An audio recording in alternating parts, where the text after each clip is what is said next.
Hi guys and welcome back to Crypto Chester. My name is Chester and today I'll be walking through the crypto markets. First things first, I want to start off with the short term, the 15-minute here, and explain a position that I actually got into yesterday from the Bitcoin update that I uploaded for you guys. And then I'm going to be jumping on to the short term for Bitcoin, which is the hourly time frame, then the mid-term, and then the long term. Once I've done the Bitcoin update there, I will be jumping across to do your altcoin requests. So if you've got any altcoin requests, guys, smash them in the chat. We see Gamer God in the chat straight away. Thanks for returning to the stream, bro. Nice to see you here today. Hope you're having a fantastic day and hope you had a lovely weekend. As you're saying, BTC is going down.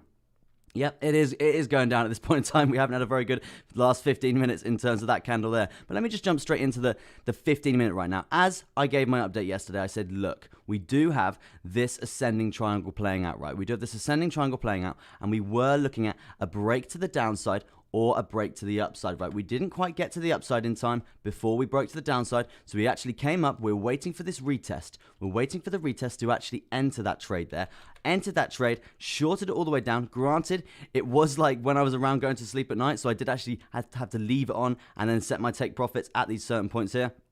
But because I was obviously going to go to sleep while I was in the trade there, wasn't the wisest decision in my opinion. But at the end of the day, I stayed in, I took the risk, and yeah, when you're taking a risk like that, you just don't invest what you would normally invest in a trade, right? So yeah, this is why I got into this trade here.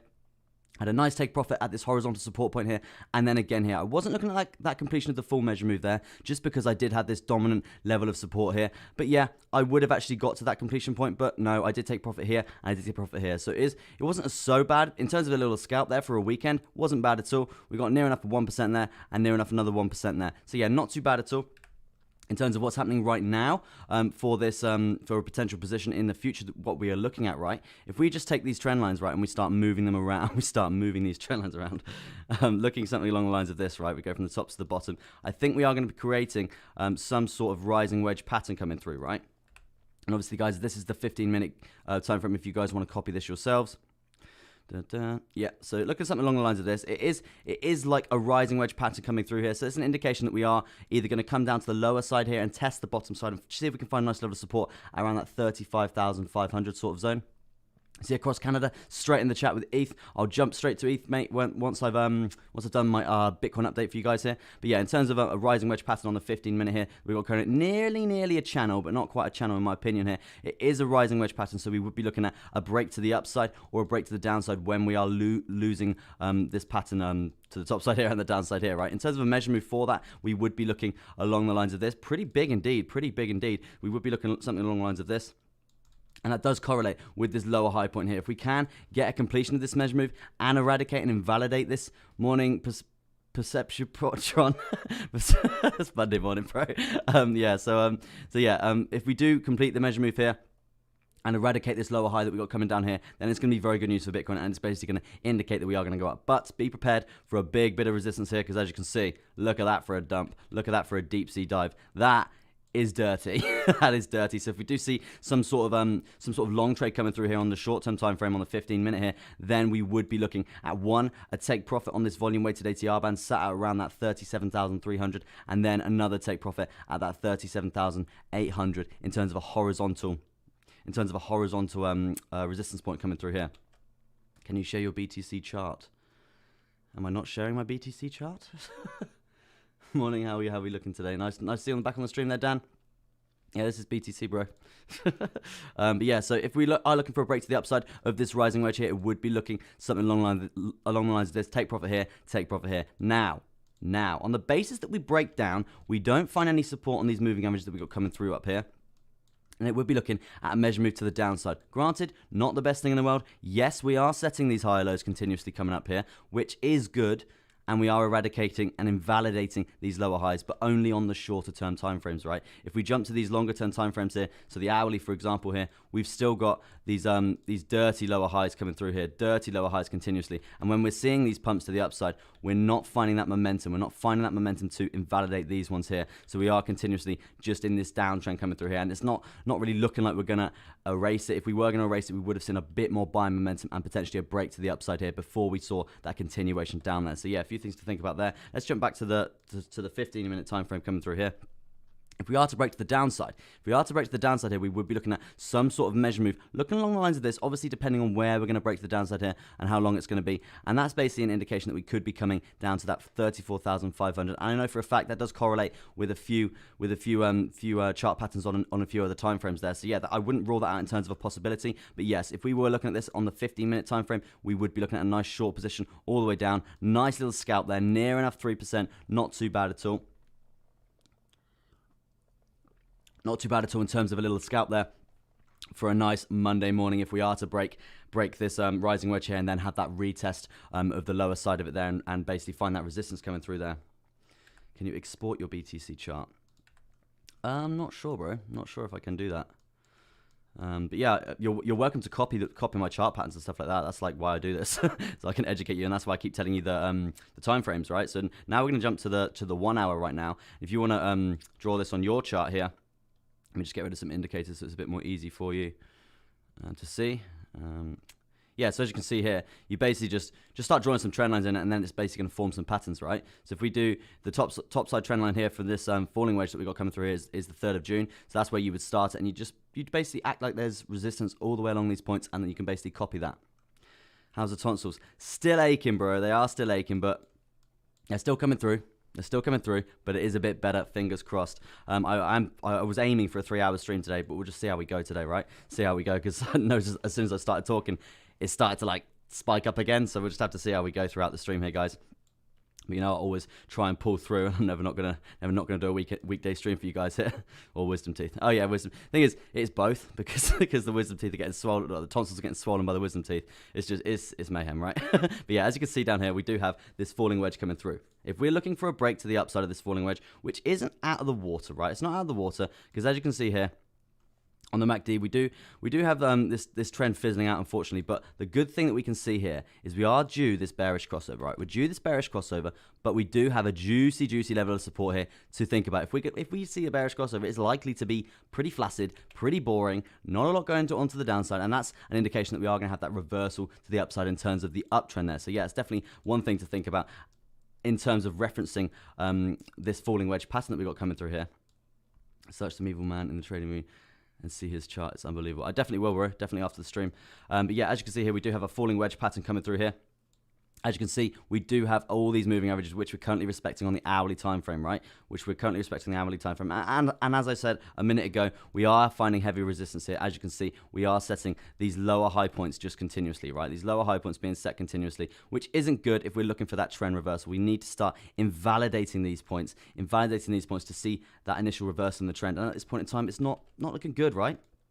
It's not looking good, but referencing the MACD there, in terms of that downward support that we've got coming through here, in terms of that downtrend cycle, I would expect us to come down, find some sort of level of support there on the MACD here in terms of support, and then I'd probably see either some sort of consolidation period for the trend to reverse on the MACD, and then seeing a potential break to the upside, or a new trend cycle and a break to the downside and a lower low being set on the MACD. So yeah, that's definitely something to take into account. We're watching the price action today and referencing this falling wedge pattern that we've got coming through here, because if we are to break to the upside and see that insane momentum grow, we do have a very juicy measure move indeed. I mean, to be honest, that's not right. I wouldn't be doing a measure move like that. I think that's probably from previous charts. It would be like this, and obviously depending on where we're going to break along this line, where we're going to break along this downward sloping resistance line currently, it would be looking at some sort of trade looking like this in terms of a long position, right? Obviously referencing a few other indicators as well, looking at around a 3.9, just under 4% for that trade there. So definitely something to take into account. And we do have quite a few levels of resistance here in terms of take profits, right? So we have one take profit to start off with. That's going to potentially even come across as an entry, right? We might even have our entry here, because if we broke to the upside, right?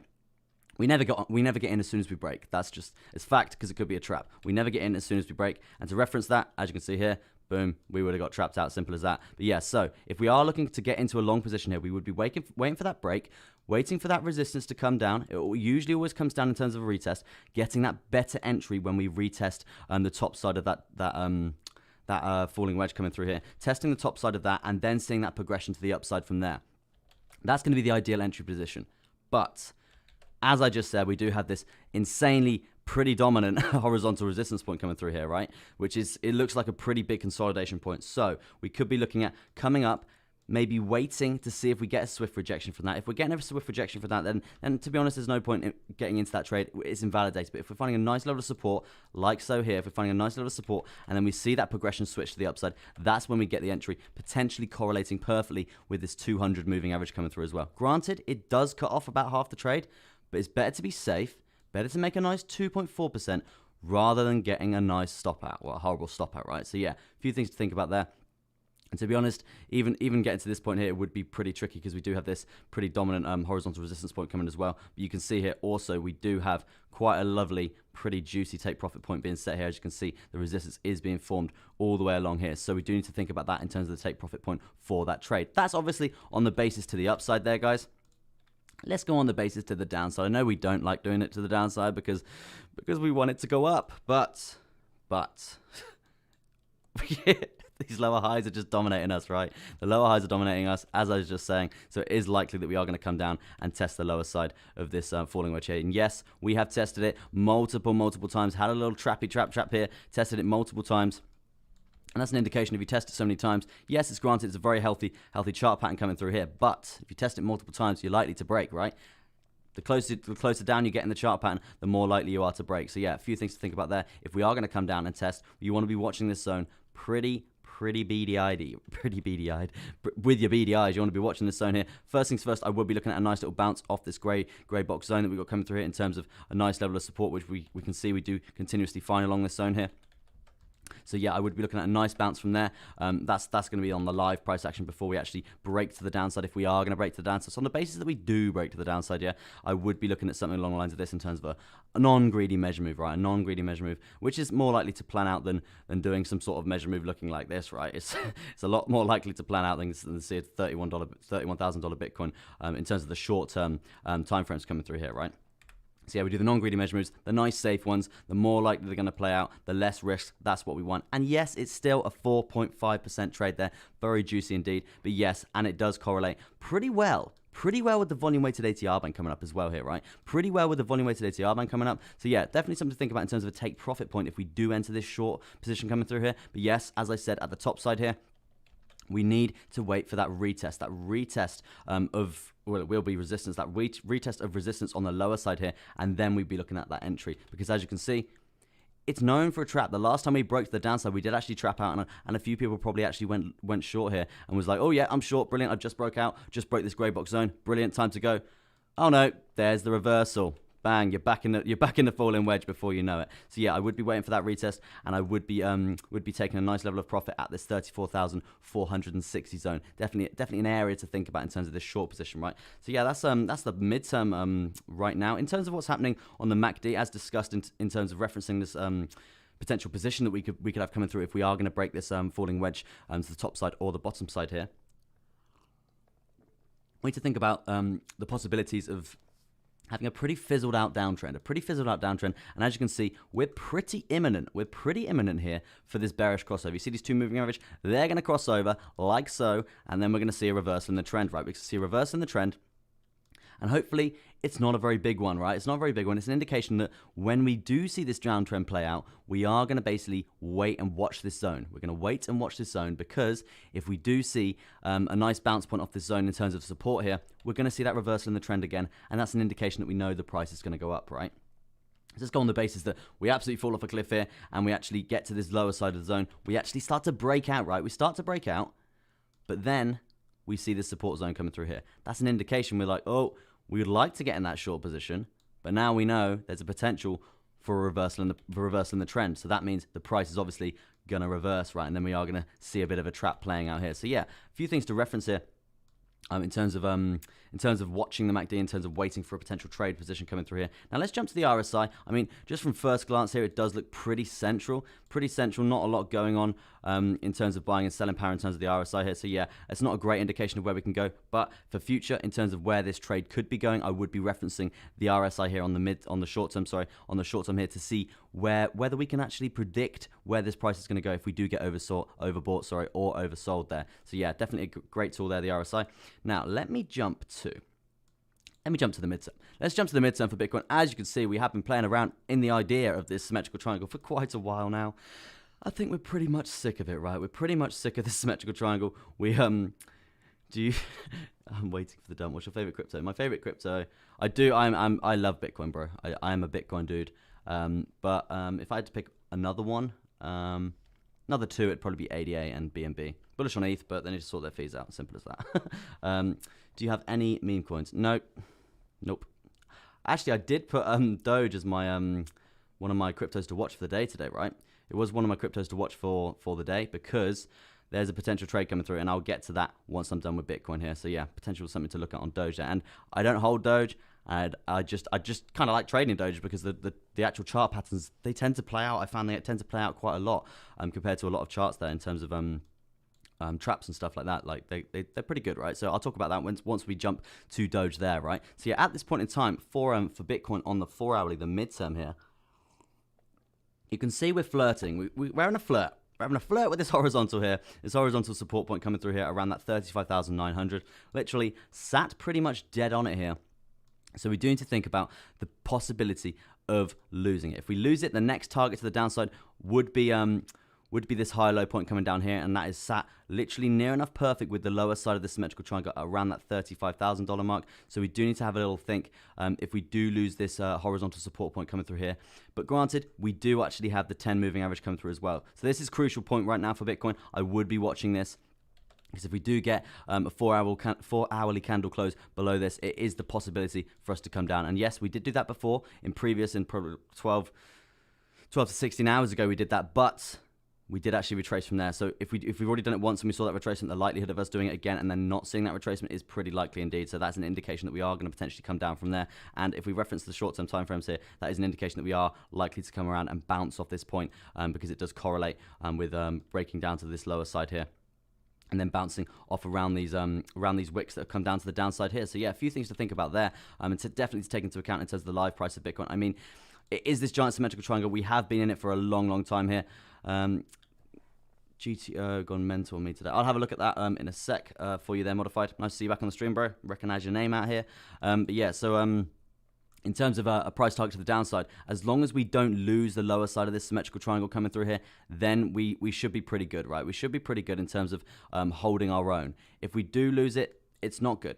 It's not good. The next key point would be this high low point. If we do invalidate this high low point coming through here, which we've got coming up here, obviously high low, high low, high low, near enough invalidating this one here, but we didn't quite get there. So yeah, if we do see the price dump coming down here and we do see this this high low get invalidated, it is an indication that we are going to see that continuation to the downside and the challenge of these next high low points coming through here, and that's at 34,400. And as I said, that does correlate with the lower side of this descending triangle that we've got coming through here as well, right? So yeah, at this point in time, the place to watch would be this horizontal level of support, which we're currently challenging. If we are to find a nice level of support on it, I would like that progression to the upside. I'll add that to the list, Gamer God, as well, that WRX.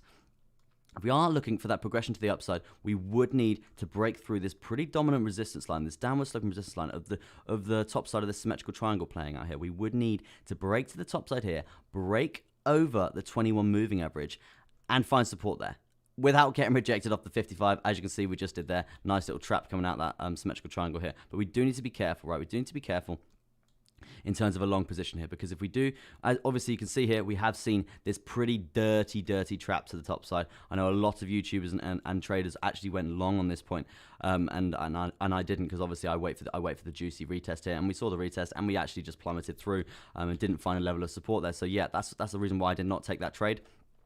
And this is why we wait for the retest. And a few people that went long, as I said, and they just got wrecked. They were absolutely wrecked, completely stopped out. Not a good trade there. How's the tooth? Nice to see you on the stream there, Nilesh. Yes, wisdom teeth still coming through, still agony, but a bit better than last week. I'm going to try and go for a 3-hour stream today, but we'll just see how they hold out, right? We'll see how they hold out. At this point in time, pretty good indeed. Pretty good indeed. But yeah, nice to see you on the stream again, bro. But yeah, at this point in time, as I was just saying here, if we do break to the top side in terms of the price action, in terms of not finding the resistance off this downward sloping resistance line coming through here, we would be looking at a bounce in terms of resistance off this 55, potentially a consolidation zone playing out here. So definitely something to watch if we do break to the top side here. Ideal scenario, right? The ideal scenario is we come up, we break the 21 moving average, which is this yellow one coming through here. We break the top side of the symmetrical triangle, and we find a level of support on the 55, which is this green moving average come through here. Find a level of support on that, get a few candle closes above that in terms of the 4 hourly candles, then we could be looking at a potential long position, right? Could be looking at a potential long position, but we do need to be cautious, right? Because if we were to break here, right, and this is why a lot of guys actually went long on this point, because we do have a pretty big measure move, right? Pretty big measure move correlating up with these what time is it there? It is 9:25 a.m. on a Monday morning. But yeah, in terms of a measure move to the upside here, we were actually challenging these lower highs, these crucial lower high points, which I've been talking about and stressing about in terms of the resistance that we were going to find off them. And that's why a lot of people actually went long there. But no, we didn't even get to these lower highs here before we saw that insane resistance, right? So that's definitely an indication that we're going to see some resistance on the way up. But yeah, as I was just saying, if we were looking for a trade out of the symmetrical triangle, it's still going to be risky, right? Because as you can see, we have pretty much fizzled near enough to the end of it. So in terms of a safe measure move, as the OGs on the channel here, you know how I do my measure moves. Very, very short, less risk, less possibility sorry, not less possibility, but less potential of a great trade there in terms of a successful winning green trade there. Computer's doing madness. Don't crash with me, that would suck. Oi, oi, dentist lover. Oi, oi, Ivo. Yeah, so as you can see here, in terms of a measure move to the upside, it's pretty weak. Pretty goddamn weak. So it's not really potentially something I wouldn't be looking at. I mean, it's 3%, but we do have a lot of factors to take into account, like this 55. As you can see, we do see that resistance. So in terms of an actual trade off this giant symmetrical triangle, in my position, in my professional opinion, I'd say we pretty much missed the boat on that. Yeah, it went away from the dock. It went away from the dock and we lost it, right? So yeah, I wouldn't be inclined to enter any sort of long position here. I know a lot of people will be like, oh yeah, still going to be going for this long position coming up through here. That's going to be amazing. But no, for me personally, in terms of a risk reward sort of scenario coming through here, I can't see us smashing through any upside targets anytime soon. And if we were going to do that, then we would have seen it. One, on the previous run coming through here, and two, we wouldn't be continuously setting these lower highs as we've seen on the smaller time frames here. It's just a joke. It's just an absolute joke here. So yeah, we do need to first, before we see any upwards momentum, start invalidating some of these lower highs, right, and keep setting these higher lows. And as you can see, we are getting dangerously close continuously to invalidating these higher lows here. So it's a risky time in terms of what's happening. I do think we are looking at potentially coming down a bit lower than we're currently at, right? Morning, Chesty. Morning, Mr. F. How are you doing today, sir? Yeah, let me look at the long term here for Bitcoin on the. Let's jump to the 12 hour. Let's see what's going on the 12 hour. Not really that much. I mean, we have seen a swift rejection off the 10 moving average, and also the 21 moving average as well. We're finding a nice level of resistance coming through here. So it's looking like we are potentially going to see that reversal in the price there. But yeah, we haven't actually invalidated these lower highs as continuously as happening, right? It's getting annoying now. We need to see that reversal. We need to see that progression to the upside. Otherwise, it's going to be a confirmed bear market, right? It's going to be a confirmed bear market. And that's basically an indication of this bull market barrier coming through here. If we're blue, we're in a bull market. If we're red, we're in the bear market, right? So at this point in time, we are pretty undecided. And yeah, very scary time in terms of what could happen with Bitcoin, what could happen with crypto. So yeah, keep your wits about you, guys. Keep your wits about you, because we could absolutely dump off a cliff anytime soon, right? So yeah, very, very risky time for crypto. But yeah, can't really stress that enough, right? As you guys know, returning G's to the channel here, we know that we're referencing this descending triangle coming through, right? We're referencing this descending triangle, and we're praying for a nice break to the upside, right? We're praying for a nice break to the upside so we can get in a nice, juicy, long position, right? It's not going to be like a huge position, right? But it's still going to be challenging these lower high points, which we do need to get over, as I was just stressing about then, right? And in terms of percents for this trade, obviously it is the daily, so it could be a nice 10% of that, and that's obviously the completion of the measure move. All good. Looking for a signal. How's you? Interesting stuff. I will be running through some potential trades in a bit there on some other altcoins for you guys to do your own research and have a think about. But yeah, so in terms of a measure move right now, we would be correlating pretty much with this 21 moving average coming through here. In terms of a long position, that would be around that 7 to 8%, around that sort of mark, right? And obviously manage your trade referencing the other time frames coming through here, right? Yeah, definitely a few things to think about. But in terms of the daily chart, the long term right now, I would be watching this descending triangle pretty closely. And as I said, this lower horizontal support point of this descending triangle actually does correlate with a lot of patience is not my thing. You want to get in. Suppose you trade like the 5-minute time frames then, bro.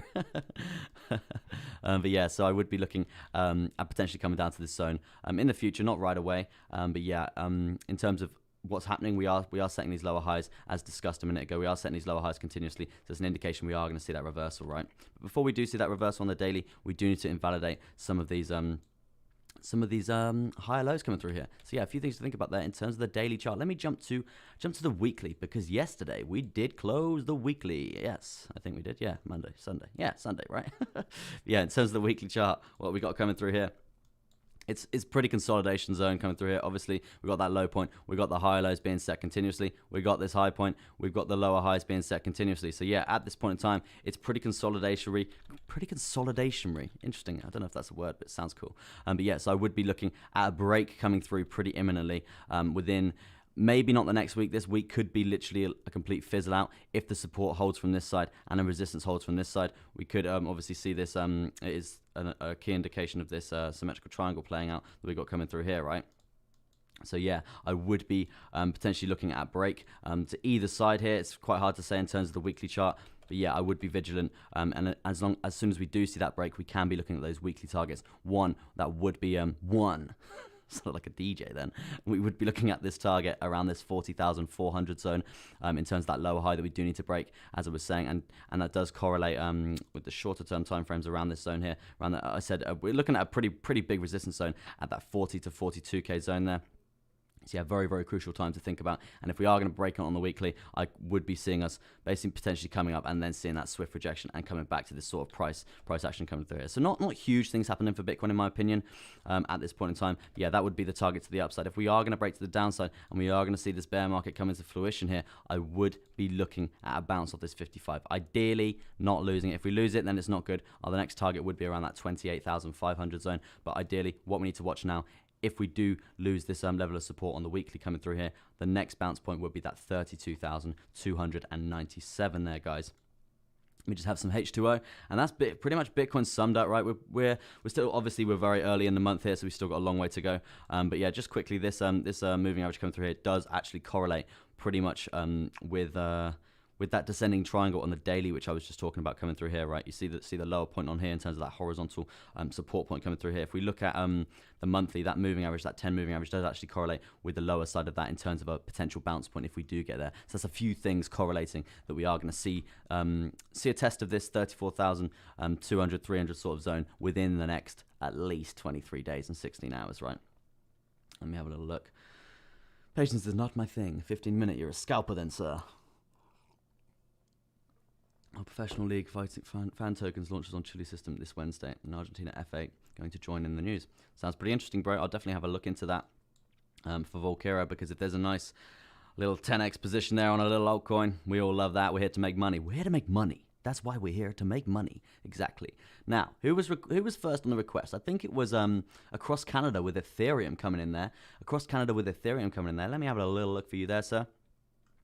I mean, right now, let's not do the 15-minute. Let's not. It's pretty crazy on the 15-minute. Let's do the 4-hour for now. Let's jump to the 4-hour. It's all gone a bit crazy on my chart here. Let me sort all this out for you guys. It's a bit messy in terms of measure moves. That's me, obviously, hoping on loads of different time frames for loads of different things coming in. Well, I mean, it's at this point in time for Ethereum, what we've got coming through here, what we do have coming through here, we do have a pretty big ascending triangle, right? Pretty big ascending triangle coming through here. And as you can see, we have broke it to the downside here. Pretty dominantly broken to the downside. I mean, ideally, there would have been a short position here. For me, personally, I didn't jump onto it. But looking at it now, I'm inclined to say it is going to go down, but we do need to look at this zone coming through here. If we're looking at this zone coming through here, we're looking at potential for holding this level of support. If we hold this level of support, then it's in a sense going to invalidate this trade. Thank you. I'm still awake. Sorry, bro. Yeah, I do tend to ramble on a bit. But yeah, so as you can see here, it is pretty crucial, right? It is pretty crucial that we either hold this level of support. If we don't hold this level of support, I can potentially see a trade playing off in terms of the long term for the midterm in terms of this ascending triangle coming through. In terms of a measure move for this trade, which we would be looking at. It would obviously be crucial that we lose this level of support, and we find heavy resistance off this 200 moving average coming through here. In terms of a measure move, we would be looking at something along the lines of this, right? Something along the lines of this, obviously depending on where we see that rejection. If we do see that rejection to the downside here, we would look at something along the lines of this, and as you can see, we would be taking juicy bits of profit all the way along these zones here, because as you can see, we do have a pretty dominant support level coming through at that 2,559. So I wouldn't be going for that full measure move, I don't think. But top to bottom, you're looking at around a 10% drop for Ethereum. So yeah, that's pretty ambitious, I must say. And that's why we would be taking pretty chunks of profit continuously as we go down. So if we do see that level of support actually play out in terms of the price coming through, so imagine we bounced here and came back up to the upside, we would have taken a nice little chunk of profit here and moved our stop loss further down. So if we do actually end up getting stopped out, we've still made that profit. We still made that bank, right? And that's why we're here. That's exactly why we're here, to make that money. We're here to make money. But yeah, that's pretty much Ethereum for right now in terms of the 4 hour. Let me jump to the RSI, see if we've got anything coming through here. We do have, good morning, matey. Kane, I forgot to make you a mod, bro. I don't know how to do that on stream, but I'll definitely jump onto that, bro. And appreciate that you coming forward and nominating yourself for that. Very, very cool stuff indeed. But yeah, as you can see here, we do have this downward sloping resistance line coming through here, which we're currently finding a level of support on, which is nice to see, and that's probably an indication of why we're seeing this this unpredicted little uptrend coming through here after leaving this ascending triangle. So usually we would be breaking to the downside, right, if we are losing that to the downside, but as you can see, we have seen that just very healthy progression to the upside for Ethereum. I mean, I think Bitcoin has probably had a little effect on that, but crucial point right now is to validate this lower high if we are looking to go higher, and also we do have to keep the support on this downward sloping support line we got coming through here, and also this 200 moving average as well. Definitely something to think about. But yeah, in terms of the RSI, if we do see that downwards momentum come through, we need to think about, we need to basically not think about, we need to watch this zone. If we do break to the downside of this zone, we need to be watching this with our BDIs, right? Because if we do lose it, we could be looking at that insane sell-off power to the downside, and that's basically could be an indication whether we're going to be looking at this trade or not, right? Whether we're going to be looking at this trade or not. So yeah, I would be waiting for an entry on the congruency. I can't think of any words today. Pretty tired. I see on the stream there, Taizan, or Taizan. Nice to see on the stream there, bro. But yeah, I would be looking at I'd be watching this zone. I'd be watching this zone crucially when entering this short position here for Ethereum. But I mean, it's a pretty attractive ascending triangle, I must say. You guys know I like my attractive chart patterns coming through here. And yeah, it's pretty good. There's touches all the way. There's confirmation coming through. So it is interesting why it has done this this consolidation upwards trend here. It's not really that predicted, which it happens, right? Right now in the market, it's pretty uncertain. So yeah, we are likely to see things like this, and this is why we need to be very cautious indeed. Yeah, if you were to enter your position here, you would have potentially had that potential stop out, right? I mean, I would have probably had my stop loss up around this sort of zone. So yeah, we would have seen that. So would have seen that stop up, but we do need to think, right, this is a big chart pattern. So obviously the big guns, the whales, they can see this. They're not idiots. They can trade. They can see this. So they'd be like, right, everyone's waiting for that retest. Get them in, stop them out, and then shit it down in a sense. You know what I mean, right? So yeah, so that's a potential for that happening as well. So yeah, that's the RSI sort of covered there for Ethereum. Let me jump to the MACD. As I said, it's very, very messy right now on my chart. Let me sort all this out for you guys. Not very visually appealing at all. Yeah, as you can see here, not really that much going on. I mean, this sort of cycle has pretty much come to an end in terms of being flaccid indeed, and likewise, that upwards trend cycle has come to the end on the MACD here, and also on the downtrend here, we have seen this also come to the end. We found heavy levels of support continuously, but yep, that's done. That's done, guys. So we need to basically think about our next big swing to the upside or a next big swing to the downside. And yeah, it is correlating pretty much with what is happening on the charts coming through here. So yeah, we are looking for that break. I mean, to the upside, I can't really see it being that huge, because we do have these dominant levels of resistance coming through here in terms of around that. We have candle body closers sitting around here on the previous lower high, and that's around that 2,859 there. So yeah, it would be pretty crucial in terms of resistance point if we do see that progression and see that support on this 200 moving average. So yeah, I would be looking at that. But crucial point right now for across Canada there, I have been rambling on about Ethereum for a while now. Crucial point would be holding this 200 if we are looking for that progression to the upside, or losing this downward sloping support line that we got coming through here. Probably a bit lower if we're going on candle body closes there. But yeah, a few things to think about there, sir. Let me jump to who was next on the list. And guys, get your requests in the chat if you want me to do some TA for you. Simple as that. Let me have a look at Perceptron. Sounds like a transformer. Pretty cool, bro. Let me have a look here. What was next? I think it was WRX. Yeah, WRX for GamerGuard. Oh no, GTO. Sorry, GTO for modified.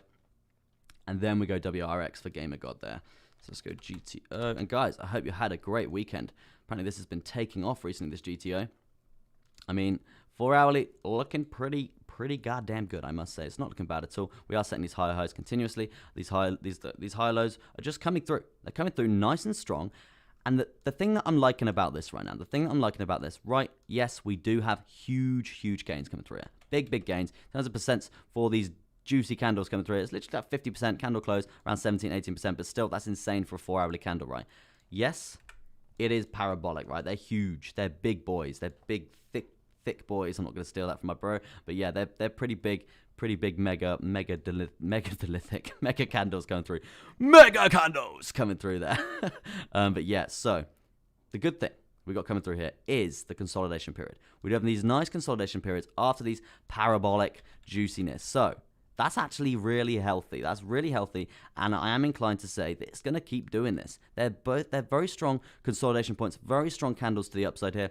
As I said, the high lows are just being set continuously, not looking at any chance of invalidating them. And my next target for this one would be this horizontal support point at that 5 cents 49, and then it would be this high point that we got coming through here at around that 58 cents there, and then after that I presume that lines up with a lower high coming through here. Yeah, consolidation period after that dump there, and obviously we do have a nice bounce point here. So yeah, if we do find a nice level of support sat at around this 59 cent mark, I would be inclined to say we are going to have that continuation to the upside from there, because it is looking pretty good, I must say, sir. Especially after this insane dump, right? We have seen that literally just continuous progression, right? It's very nice. It's very nice. Very nice.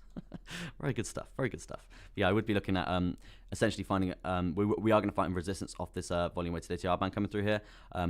Yeah, as you can see here, this little red line come through here. We usually do find heavy resistance off it, and if we don't find resistance off it, we always come back and reclaim it, right? That's just facts, right? It always happens. So we do need to think about that in terms of if we find a level of support, we can actually grind all the way along it, grind it up. But yeah, you can see it's pretty horizontal, so I would be seeing some resistance, some consolidation period at that point. But yeah, that would still be healthy if we are going to see a nice thirdly parabolic candle, right? That would be very nice indeed. So yeah, target point for me would be that volume weighted ATR band at that 6 cents and 58. Obviously, I don't know the fundamentals for this coin myself, but yeah, that's what I would be looking at in terms of a target. Obviously, we need to get over this this high point coming through here and keep setting these high lows continuously. And it's not, as I said, it's looking good. Looking good, but be prepared. We are pretty overextended in terms of buying power on the RSI right now, so I would be looking at some sort of consolidation reversal point, potentially seeing it at these horizontal resistance points at around that 54 and around that 59 there.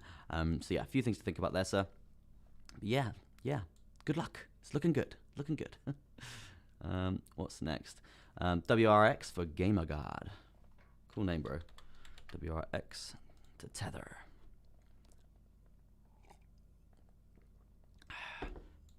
God, isn't water underrated? Yeah, basically, what's happened here for WRX? Consolidation period, pretty sideways stuff coming through here.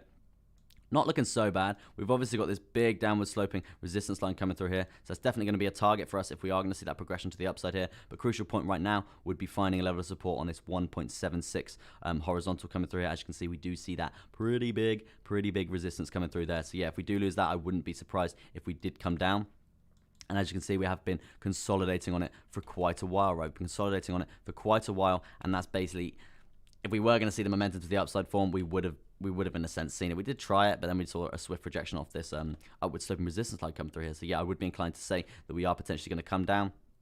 As you can see here, every time we're coming down here, we're testing these higher low points and getting closer and closer to them. So we do need to think about the potential for another test of this zone here if we are going to come down. And it's horrible to say, but these lower highs are not looking good at all. We are just seeing lower highs continuously being set here. So that's basically an indication that we are going to have that continuation to the downside. But yeah, as I said, the next test point for me would be around this sort of zone, that 1.65, if we are going to see that rejection coming off this horizontal point here. But yeah, crucial point to watch would be this horizontal zone here, as we have been consolidating for a while, and we could see a potential dump to the downside. But yeah, bounce point here. Worst case scenario, guys. Worst case scenario, I would be inclined to say, I mean, you can see the resistance here. You can see the resistance coming through here. If we are to lose these zones, we are potentially going to see some heavy resistance. But yeah, you are going to see some heavy resistance here. But you do need to think about the fact that we actually did set these high-low points continuously to the upside. So yeah, that would be the next target point to break. If we are going to lose this zone here, it would be this high-low point here.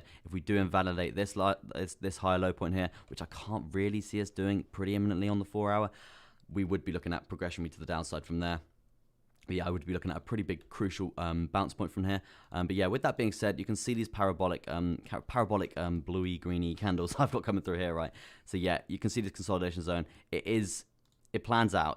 Consolidation zone, you pump up, consolidation zone, you pump up, consolidation zone, you pump up. So there's definitely a chance for that to happen, and I would be looking, crucially, as I just said, for the break in terms of resistance or support to the upside from this zone coming through here. And then the next target from there would be, obviously, we do have a horizontal resistance coming through at 185, and then the next point would be finding a level of support, not resistance, off this 191. If you can find a level of support on this zone here, that's going to be ideal. In terms of this downward sloping resistance line, you need to, if you're looking for that progression to the upside, if you're looking at invalidating these lower high points coming through here, right? That's the ideal scenario for you if you are looking for that progression to the upside. But I would expect heavy points of resistance all the way along here, potentially a bit more consolidation for yourself there, sir. Let me have a look at the RSI. Pretty central, not a lot going on. Can't really get a good gauge for that on the 4-hour. We'll jump down to the 1 hour in a minute and see if we can get a better time frame. But yeah, this isn't bad. It's not bad. As you can see, we do have this downward sloping support line coming through here on the MACD. So if we are looking for this bullish crossover that we do have pretty imminently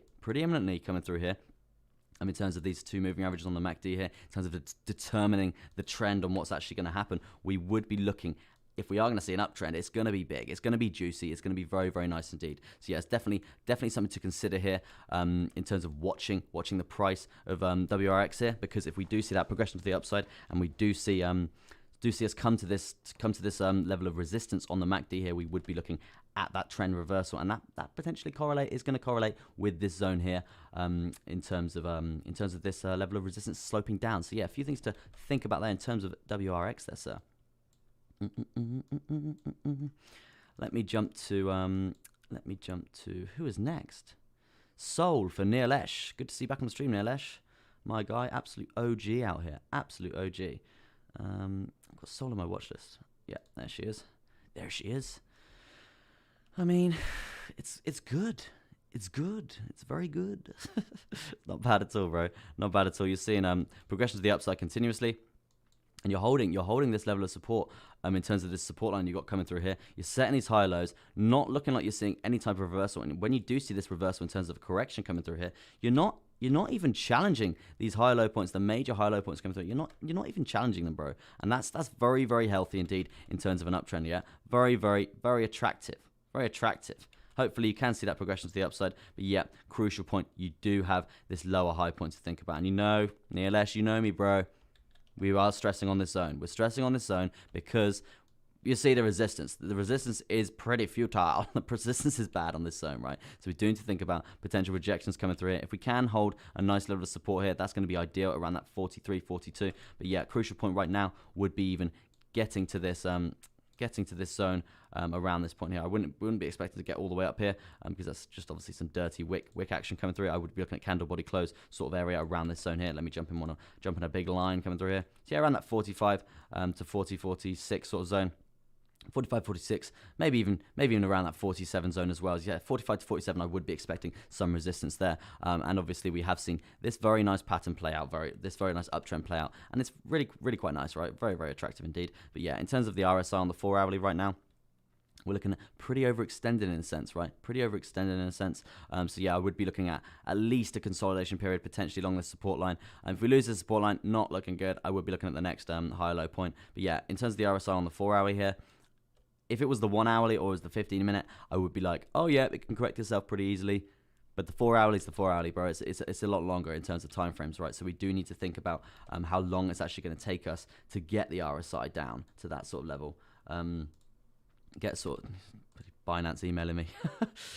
Get down to that sort of level. It is going to take. It's not going to be overnight. It might be overnight, but it is going to take a lot longer than a few hours, right? So yeah, definitely something to consider in terms of a consolidation period, in terms of correction of the price. But yeah, if you do see that insane pump to the upside, you're only just going to be more overly extended in terms of buying power. So that's another indication you are going to see heavy resistance at this sort of zone here. For Solana, baby, for Solana.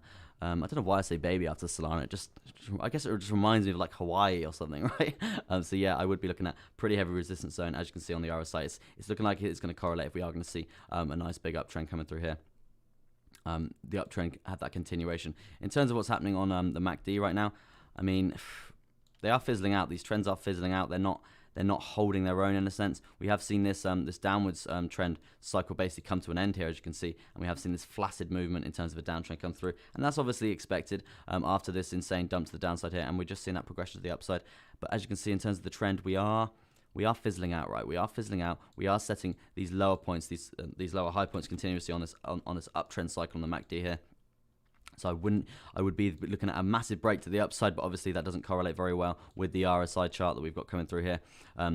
So yeah, I would be looking at either a fizzle out or a swift rejection, because obviously this trend cycle is obviously over in terms of the downtrend, right? So we do need to think about that in terms of setting a new sell-off in a sense, a new sell-off, and actually having that correction of this uptrend that we've got coming through here. So yeah, I would be, in terms of a crucial point to hold, it would be this level of support sat at around that 41. That does correlate with that horizontal support point there around that 41. Let's chuck some moving averages in there and see what we can gauge from that. Yeah, we're still pretty far away from a lot of the moving averages, right? A lot of the moving averages. We do have the 55 and the 200 coming through there as well, but yeah, as you can see, we're still quite far away from those. So if we are looking at that correction in terms of a dump for Solana here, I wouldn't be seeing it happening in a sense imminently. I would be waiting for at least this 46 sort of zone, and then I can definitely say it's a fact. No, it's not a fact. The likelihood of it happening is pretty high, right? Likelihood of it happening around that 45 sort of zone, seeing at least a correction down to this point here, correlating with the 21 moving average. And if it can't hold it, then I would be looking at the 200 and the 55.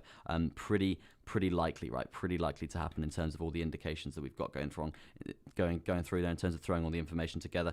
But yeah, in terms of the hourly chart, in terms of a spike to the upside, we do have this volume weighted ATR band coming through, and as you can see, pretty big resistance points coming through there as well. So in terms of a target, in terms of the short term, it would be this 45 sort of zone. And yeah, it is, if that keeps going up as we keep going up, it is going to correlate with a pretty big rejection zone. So yeah, it's all coming together. The stars are aligning, like I like to say here. 45, 46, you're going to see resistance play out there. So yeah, definitely something to think about in terms of potentially a selling position if you are in a current Solana position there for yourself. The RSI on the hourly, as I was saying, it's not like insane, right? But we do have oh, that's wrong. We do have a potential downward sloping resistance line coming through here, which we're currently trying to find a nice level of support on, potentially around the long lines of this. I would like to go on that point there. That would be more fluent. But yeah, I would be looking at a potential consolidation zone down along this zone here, down along this line here, this trend line we've got coming through here, and that's obviously gonna have a consolidation zone in terms of selling power to the downside, but it's not so big that we are going to see that sell-off happening as of yet. We're just basically seeing this this uptrend that we've got coming through here, this very nice uptrend. As I was saying, we are going to basically see that fizzle out for a bit, right? That's basically what I can see, and then the rejection coming through of this volume weighted ATR band. Let me jump to what was next. I need to smash these out a bit quicker, I think, but then I've been trying to slow my voice down for you guys. Because I did a little voting thing, and you guys said it's better when I talk a bit slower, because sometimes I just talk like a commentator, right? In terms of KSM, I do have a descending triangle coming through here, which I can just see straight away just from looking at the chart here. So I would be looking for a potential break, potential trade position from that. And as you can see, we broke it, right? We did actually break it to the top side, and we actually are coming down for that retest. We're coming down for that retest. It's an indication we could be looking for a long position here.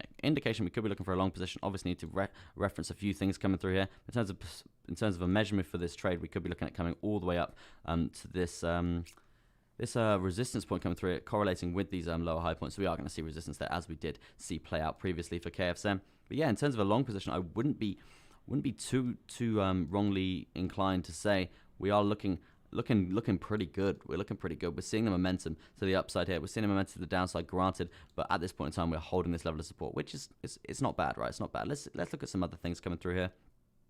We've got the RSI coming through here as well, right? Let me just have a drink. We've got the RSI coming through here as well, which isn't so bad. We did nearly get to that overbought point, but we have had that pretty nice correction, which is obviously what happened here on the chart, that nice coming down for that retest, right? So yeah, I would be inclined to say that we have got room for growth. We've got room for growth on the RSI in terms of buying power there. So that's an indication that it's not looking so bad. That obviously, this downward sloping resistance line, that's from a different time frame. So let's have a little look at that. I mean, yeah, we are looking for that bullish crossover. That's another factor that we are looking for that progression to the upside happening pretty imminently. So yeah, it's looking pretty good for KSM in terms of a long position right now. And yeah, we would need to manage our long position in terms of this this resistance zone that we've got coming through here, in terms of this downward sloping resistance line, in terms of this uptrend cycle on the MACD, right? So yeah, if for me personally, I would like this long position is looking good. It's looking good. I'm inclined to say it's looking very nice indeed. But obviously, nothing I say is financial advice. So do your own research, guys. Don't just copy my trades.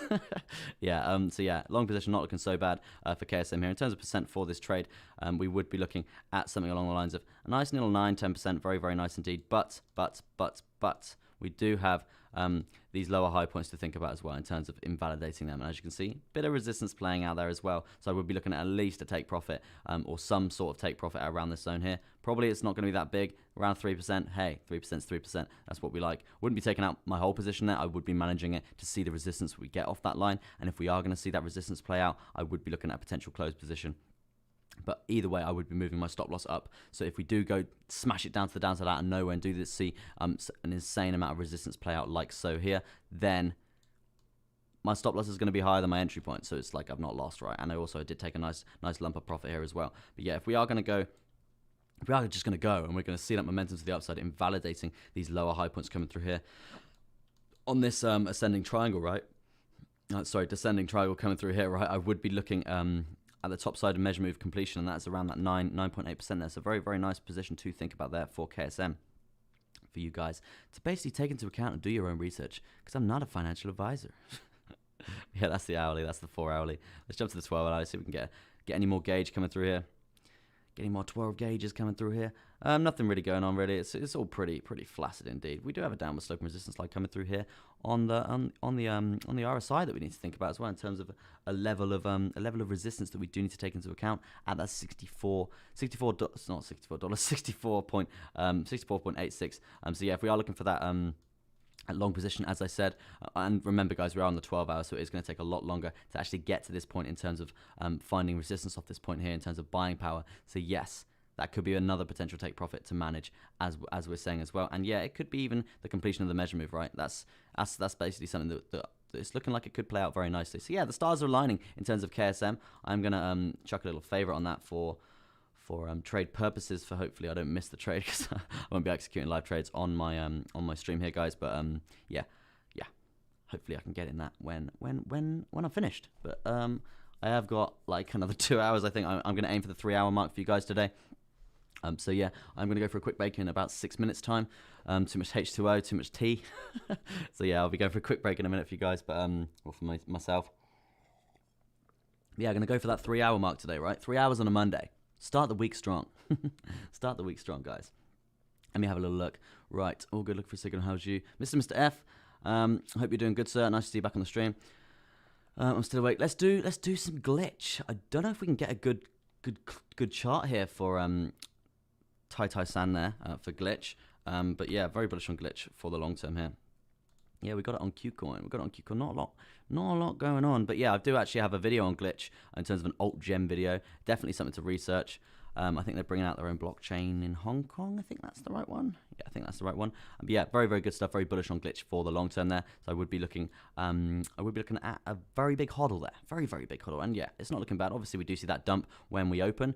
In terms of the listing there, we did obviously see that dump.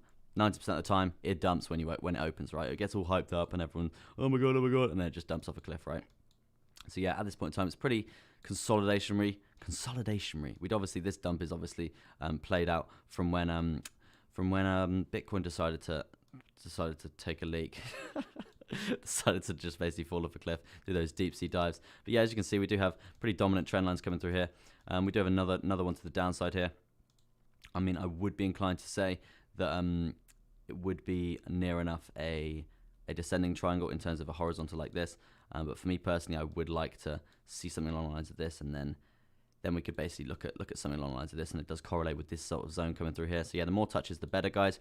And yeah, symmetrical triangle playing out here. So if you're looking for a trade, obviously you won't be able to leverage this, because it's not on a lot of it's not really on a lot of exchanges here, guys. So yeah, I would be looking at potential either a break to the downside or a break to the upside, because as you can see, these higher lows are being set continuously, not really being challenged that well here. So it is a good sign here in terms of progression to the upside. But yeah, vice versa in terms of these lower high points coming through here. So we do have these lower high points coming through here.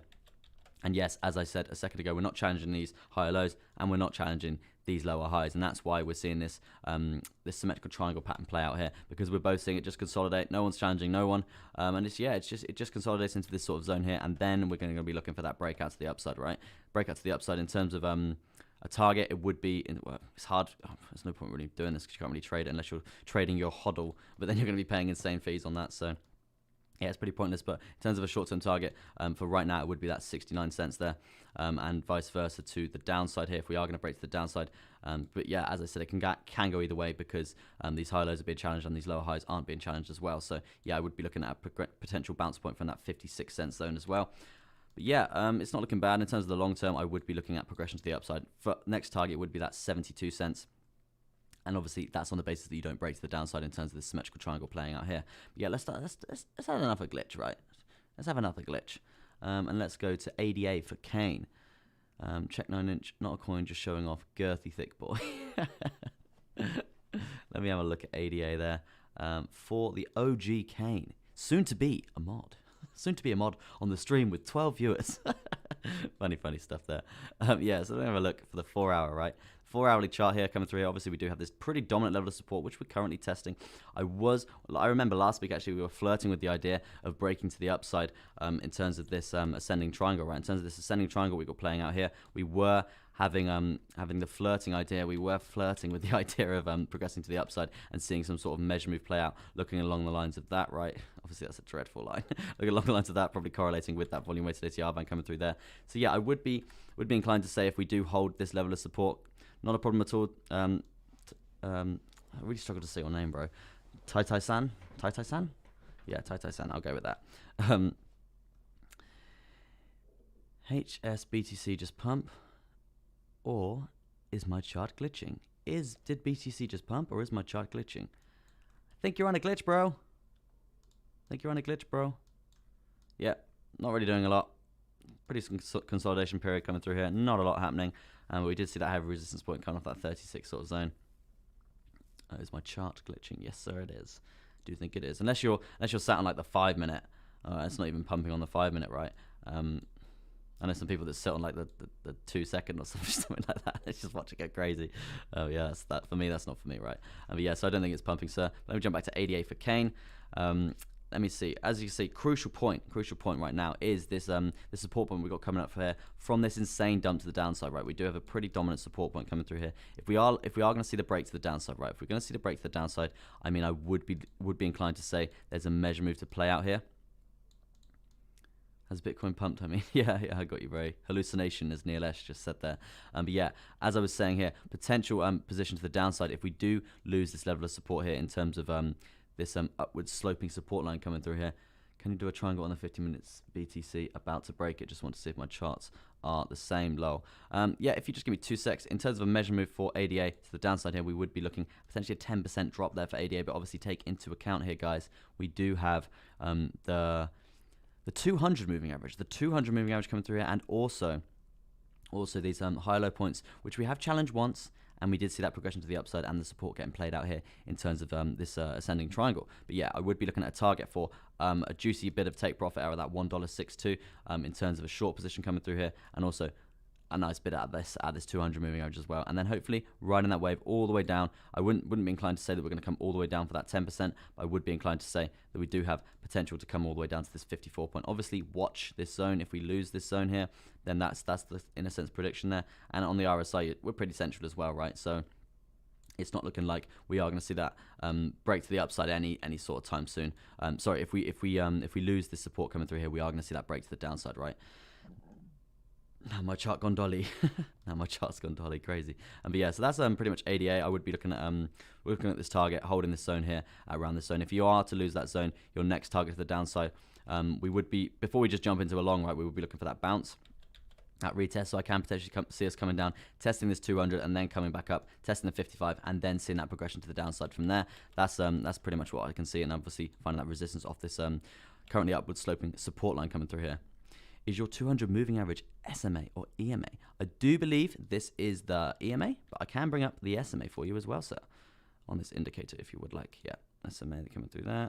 Is that? No, yep, sorry. Yeah, so yeah, this is the EMA, but yeah, we do have the SMA coming through here as well. I like to use the SMA more, but if I'm going to be entering like a big sort of swing position, I like to reference them both.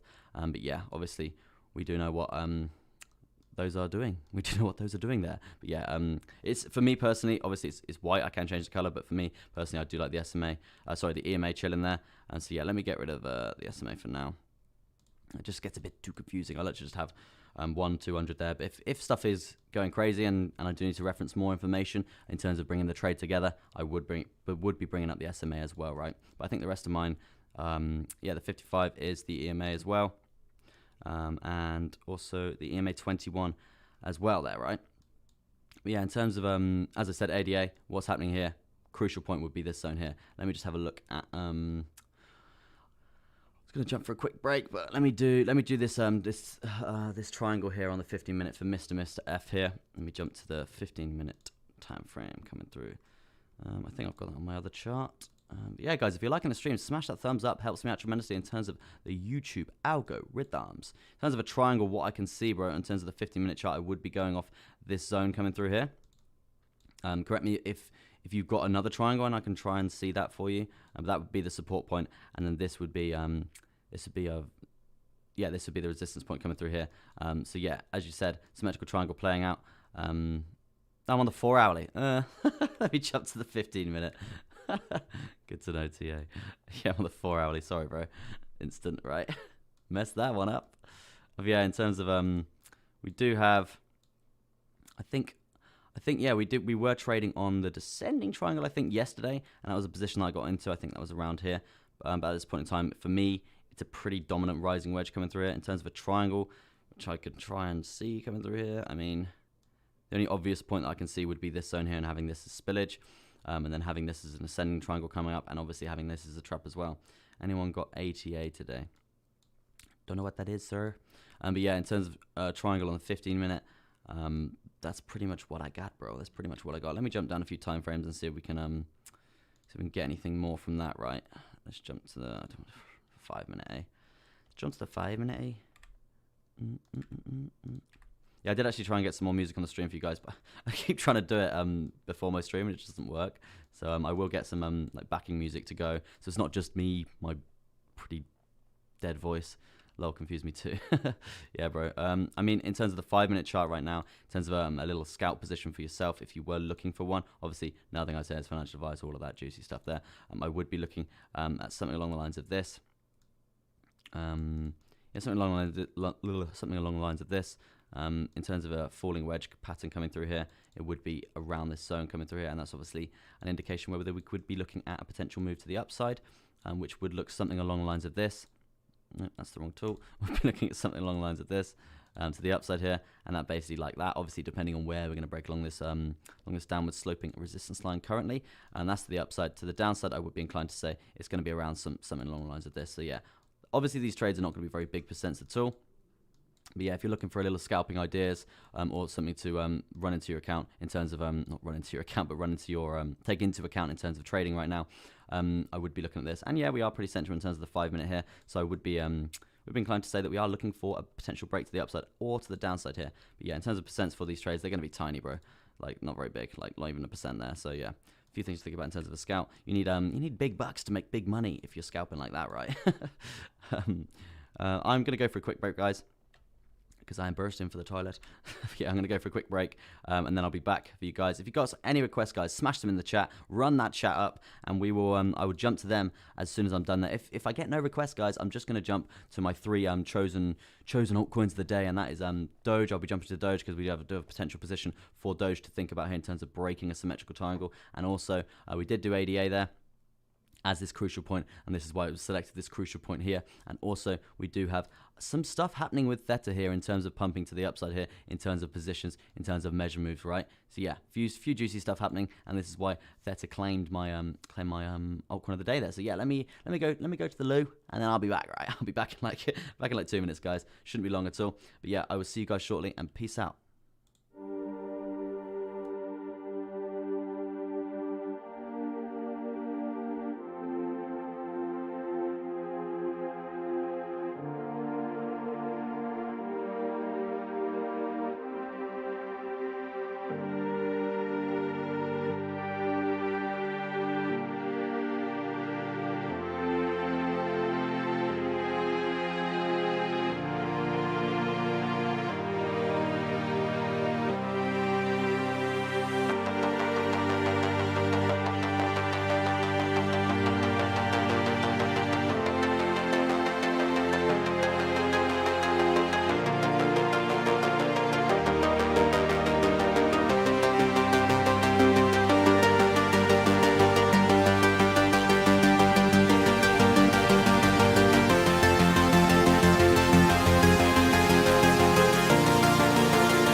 Hi guys, and welcome back to Crypto Chester. Just back from my break now. I'm going to do a little brief summary on BTC quickly for you guys. Let me jump to the 1 hourly just to see what's happening. Obviously, we do have this falling wedge coming through here, and my indicator is not loading. We have this falling wedge coming through here, so we are looking for a break to the potential upside here around that 2.4%. That's wrong as well. We will be looking at some sort of trade coming through here. Obviously, waiting for these horizontals in terms of resistance points to get broken as well, right there. So yeah, a few things to think about there in terms of BTC. Just throwing myself off completely there. But yeah, we do have a falling wedge in terms of a summary here. We do have a falling wedge coming through here. Lower side test would be this 35,347 to think about there. And obviously, guys, Bitcoin does lead the market in terms of crypto, so that's something we all need to think about as well, because if Bitcoin's going to fall off a cliff, so is 90% of everything else. Probably not Theta, because Theta is weird and does its own mad things. So yeah, definitely something to consider here, guys. And I haven't brought the chat up. Need to bring that up. Yep, I will jump onto ATA. I think it is ATA there for 10s only. 10s only for ATA there. And then I will jump to some requests from Neil Esh, my guy. And that's Matic, BNB, Luna. Let me have a little look at let me summarize BTC right at this point in time, right? We're gonna potentially come up and test this 55 zone around that 36,289. So that's something I would be watching for there. In terms of the midterm coming through on the 4 hourly, we would be looking at a break to the upside and test this 55 at the 36,900. But as I was saying earlier at the start of the stream here, it's not looking great because obviously these lower highs are pretty dominant. These lower highs. It's just we're sick of these lower highs. We need the high momentum continuously invalidating loads of these, and we're going to see that momentum to the upside. But yeah, obviously target point right now would be at least to find a nice upwards momentum coming through here and find that break on the symmetrical triangle to the upside here, and then we're looking at that finding the support on the 55 moving average there, right? But yep. We do have a downward sloping resistance line in terms of the 4 hourly chart here, in terms of the RSI. So we are likely to see some resistance play out from there when we do see, in a sense, some sort of break to the upside here. I mean, it's not looking good. It's just going to be a consolidation sideways period. There's not going to be any crazy moves unless we do see, us break this pretty crucial point on the RSI here. So yeah. Yeah, in terms of the daily, right? So the daily, right, we do have this descending triangle coming down here. Lower side of this would be that 34,500 sort of 600 zone. ATA just came out on Binance, never heard of it, but thought might as well give it a go. Lol, gone up a bit. I actually I heard of a coin yesterday. It was called MBTC. It's called Micro Bitcoin Finance or something along the lines of that. I did a bit of research on that. You know how many coins there are? 21,000. It's only 21,000 coins. So I was like, I might as well just buy one of them. That's crazy. Like 21,000, that's nothing at all. So if any sort of business or anyone actually adopts that, it's just gonna moon like crazy because obviously the supply is so low. So I was like, yeah, I'll buy one of them, not a problem at all. So yeah, if you want to do your own research and check that coin out, guys. Obviously, it's not on any exchange at this point in time because it's very, very new indeed. I think it was released like 3 or 4 days ago. But yeah, it's something to take into account. Yeah. Let me jump to ATA there. ATA, obviously nothing I say is financial advice, guys. Do your own research. I'd like to give you guys an insight. ATA, I mean, it's only going to Ethereum right now, bro, as far as I can see. I don't think it's going to anything else. Yeah, only Ethereum. Yeah, only to Ethereum right now and it just, there's not a lot of information, bro. Can't really do a lot here.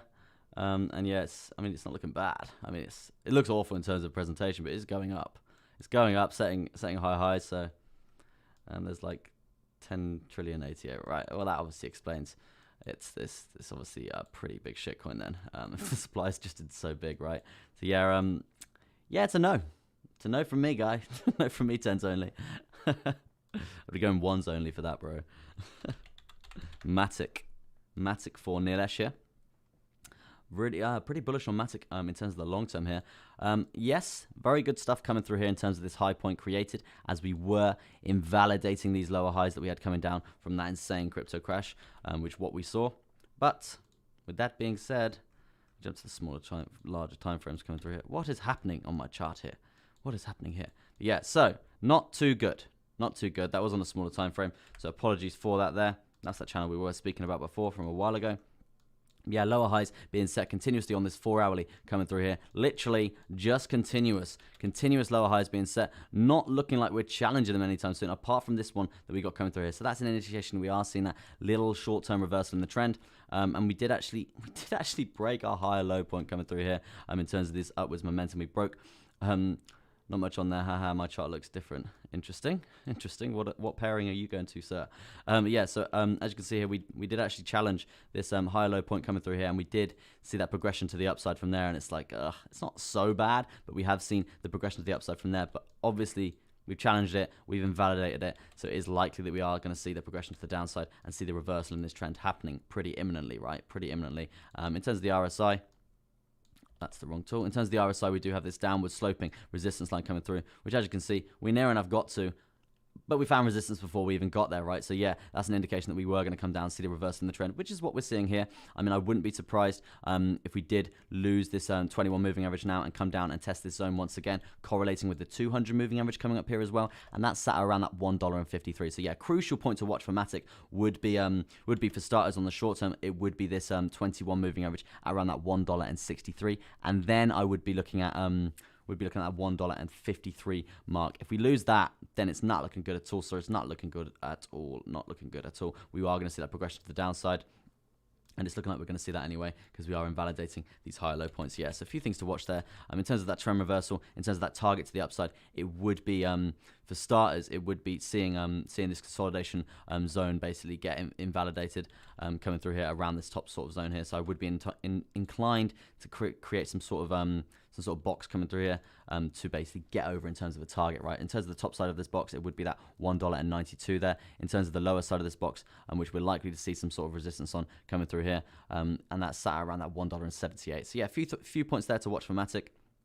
But be prepared for the RSI to reject you.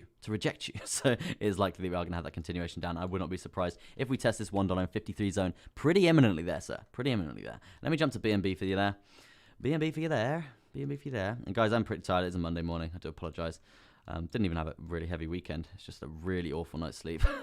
Yeah, I would be full of energy, more energy tomorrow, in a sense, right? Yeah, in terms of Binance coin, right? We obviously did see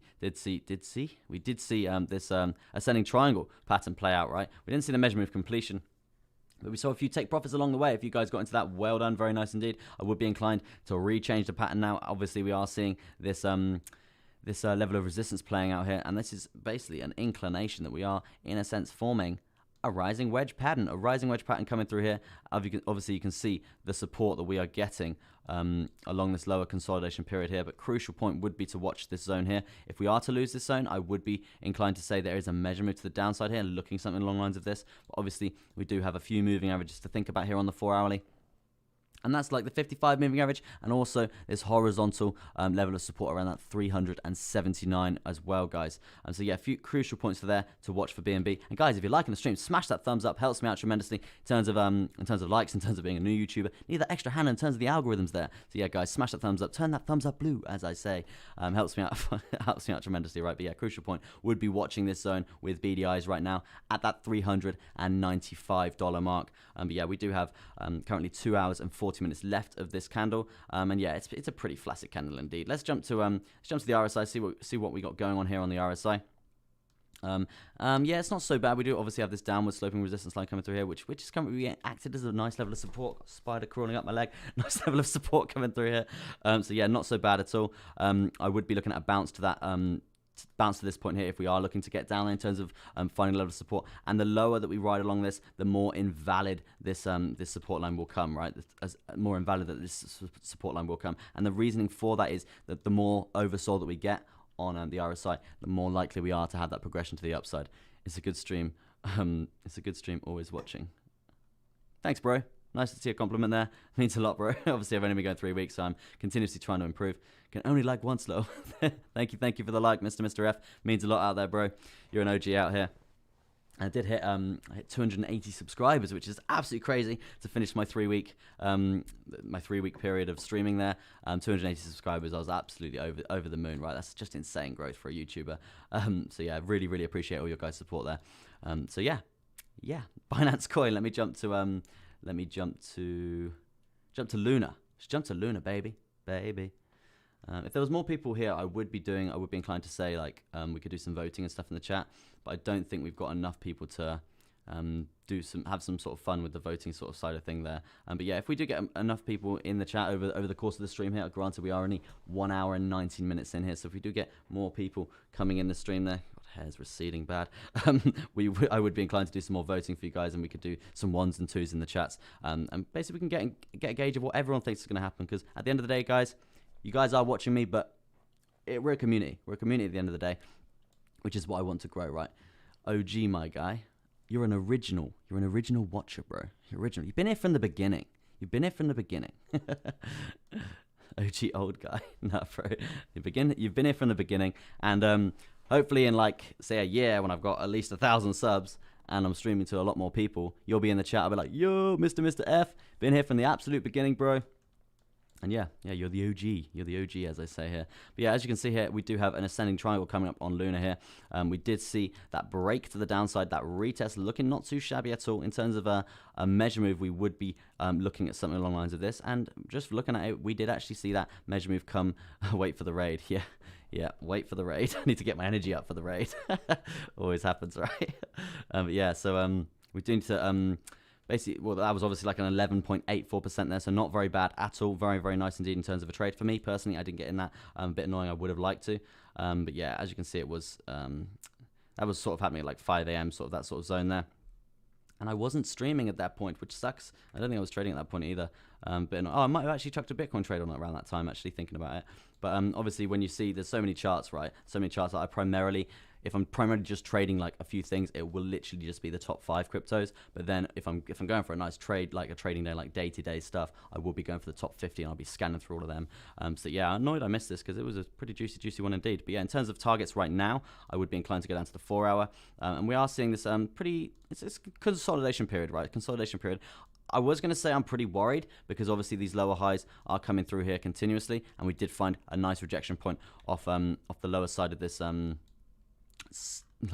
ascending triangle coming through here, but we are setting higher lows. We're setting higher lows continuously, and we're not really challenging. We had a little scare around here, but we're not really challenging. We're still seeing the upwards momentum, which is good.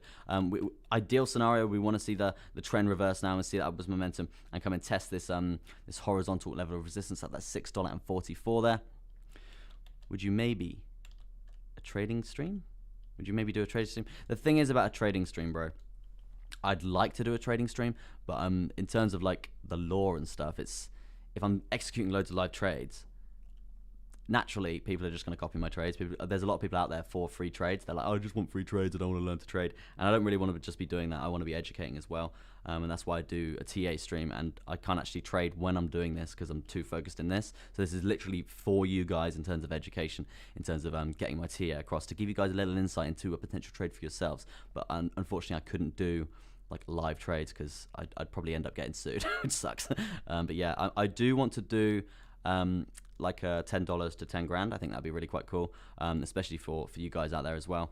But I wouldn't be like executing the trade live. I'd be like, right guys, this is a potential trade that you could be doing, and I give you like 5 potential trades to think about for like, we're doing like rounds. Let's say for this basis, round 1, here's 5 different trades. Do your own research. This is going to be the first trade. Hopefully we can make X amount on this and get it to say $30, and then vice versa. We'll keep going continuously until we hit that 10k and see how quickly we can do it. That's a little idea that I've got coming for the future for us guys coming through here. But obviously I'm just trying to master the streaming side of things first. But yeah, in terms of Luna right now, we are setting these high lows, as I was just saying there. So yeah, we do need to see that progression to the upside there. I think it would be quite cool, man. We do need to see that progression to the upside, and we need to see that in the sense that retracement coming through here. And the next target point, as I said, there was this horizontal resistance point, and that's $6.44 there. Oh, very nice indeed. And yeah, that would be the next target point in terms of finding a nice level of support there.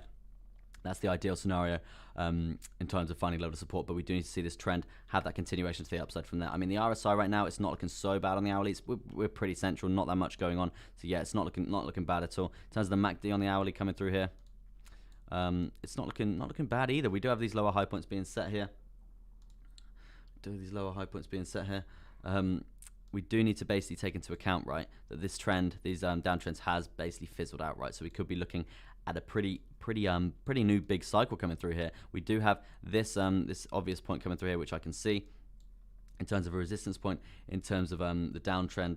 No, sorry, in terms of the uptrend here, coming on Luna for the hourly here. So yeah, if we are looking for that progression to the upside, we are likely to see a level of resistance at this horizontal resistance point. That's $6.44 there. So I would be inclined to say that we are going to see a level of resistance here in terms of the uptrend here, and that basically lines up perfectly with that. So if we are going to see that reverse in the trend, I would be seeing maybe a bit more consolidation period coming through here, but yeah, you're definitely going to find some resistance there if we are going to respect this line. So I would be inclined to watch that. Definitely, I would be definitely inclined to watch that. That sounds great. KSM about to rocket. Let me jump to KSM. I think that was a potential trade that we were looking for there, actually, on KSM. Yeah, I got it saved right there. Yeah, it is about to rocket to the upside. We did look at all the variables of this trade coming through here, and it did look good in terms of the RSI on a few time frames. I mean, I would be inclined to say we would be looking at take profit when we're sort of testing this sort of zone on the RSI here, and obviously this is on the hourly chart coming through here. I think that support line is definitely better from, sorry, the resistance line is definitely better on the, yeah, it's definitely better on the 4-hourly chart here. Oh no, I could be wrong. Let me jump to the hourly, see if it's better. Yeah, I mean, it is better on the hourly looking at it like that. So yeah, I would be looking at a potential take profit coming through here. But yeah, we do have a little bit of a way to go in terms of buying power, in terms of price action before that. Chester Crypto Challenge, CCC to the top. Booyah! Love that, Mr. F. Very, very cool stuff. Yeah, that would be quite cool. I would like to do a challenge. That would be really, really something I definitely want to get involved with, right? Yeah, in terms of KSM right now, we are about to rocket, we are about to moon, we are about to look at a potential nice long position there. But yeah, as I said, we do have all these zones to think about here in terms of take profits all the way up, and then we're moving our stop loss as we go. But yeah, on the plus side, we've got nice levels of moving averages coming up here on the hourly to give us a nice level of support. As you can see on the previous candles we've got coming through here, we are actually respecting them pretty heavily, right? We're respecting them pretty heavily and seeing that progression to the upside, which is good. Which is very good in terms of buying power, yeah. So yeah, KSM, about to rocket, bro. It is about to rocket. About to rocket. Very cool stuff, man. Very, very cool. Let me jump to 4 hourly. Yeah, it's all the same shit. It's all the same, right? It's all the same coming through here. So yeah, potential potential position to think about. But yeah, I would be managing my position correlating with the RSI coming through here, right? Yeah, definitely something to take into consideration. Take into consideration.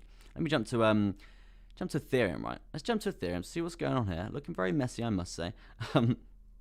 Very messy, I must say. I mean, as I was saying earlier, we do need to think about a potential trade here in terms of a short position if we are to see the resistance coming through on this. I mean, Bitcoin is pumping, so the resistance coming through on this 200 moving average coming through here. If we are to lose that, we do actually have a lot of support coming through here. We do have a lot of support coming through here. Got that Monday coming through in terms of the yawn. We do have a lot of support coming through here to the lower side of this downward sloping support line that we've got coming through here. We do have a lot of support, as I was saying there. So if we are going to see that progression move to the downside and not invalidate this lower high point that we got coming through here, then it's looking like we are going to come down, test this sort of zone coming through here, right? So yeah, definitely a crucial point in terms of Ethereum right now. Definitely crucial. But as I said, if we are to come down, you can see here on the RSI.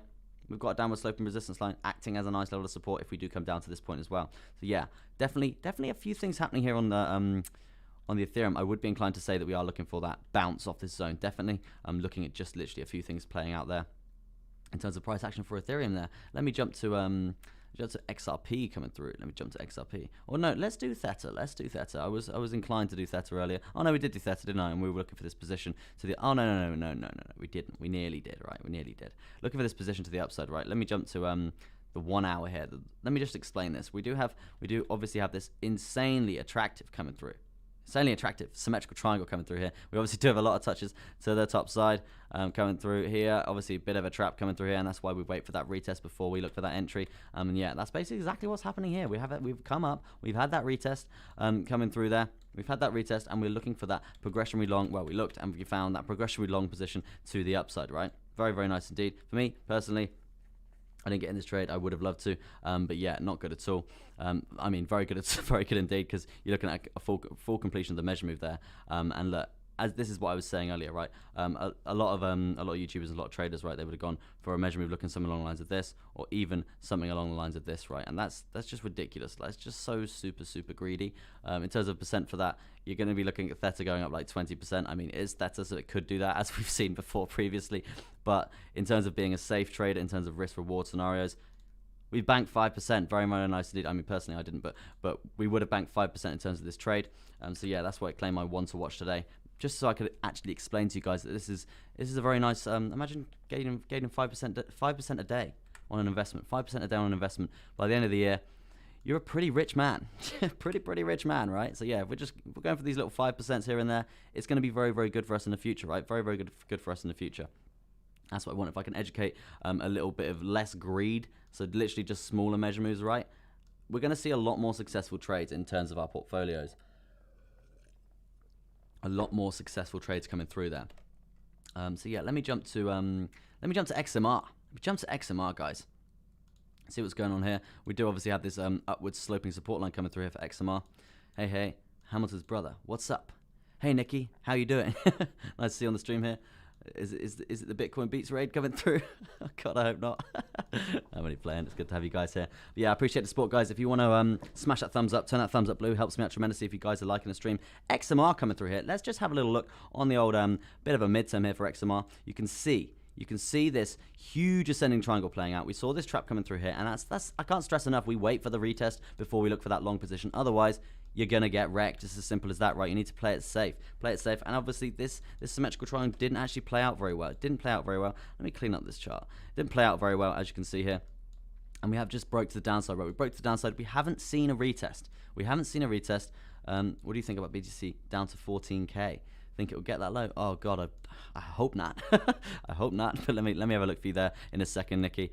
In terms of Monero here, as I was saying, we always wait for that retest to get into that trade potential for a short position, which is what we were looking at here. But again, we have come to the lower side of this chart pattern here. We're looking for a break around the 3/4 mark to see that actual progression to the upside or the progression to the downside, because otherwise the measure move just gets too small. It gets too small, and it turns out to be a pretty dead trade, right? But yeah, in terms of what's happening right now, in terms of the hourly chart for Monero, we obviously do have this upward sloping support line coming through here, which, as you can see, we're heavily heavily respecting, right? We're heavily respecting, not so bad at all. I would be inclined to say that we do have a chart pattern coming through here in terms of a rising wedge. Oh, that's wrong. In terms of a rising wedge coming through here, looking along the lines of this, right? So yeah, I would be looking at a potential break to the upside or a potential break to the downside. But at this point in time, as I was just saying, we've come to near enough the end of the chart pattern, which I'm noticing on a lot of charts here.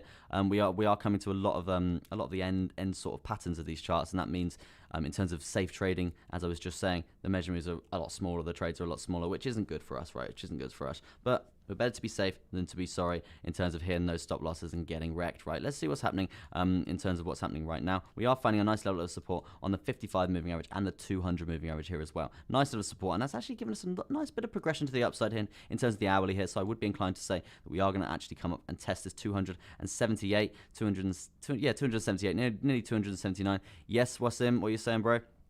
Good to have you on the stream. Let me have a look at the 4 hourly.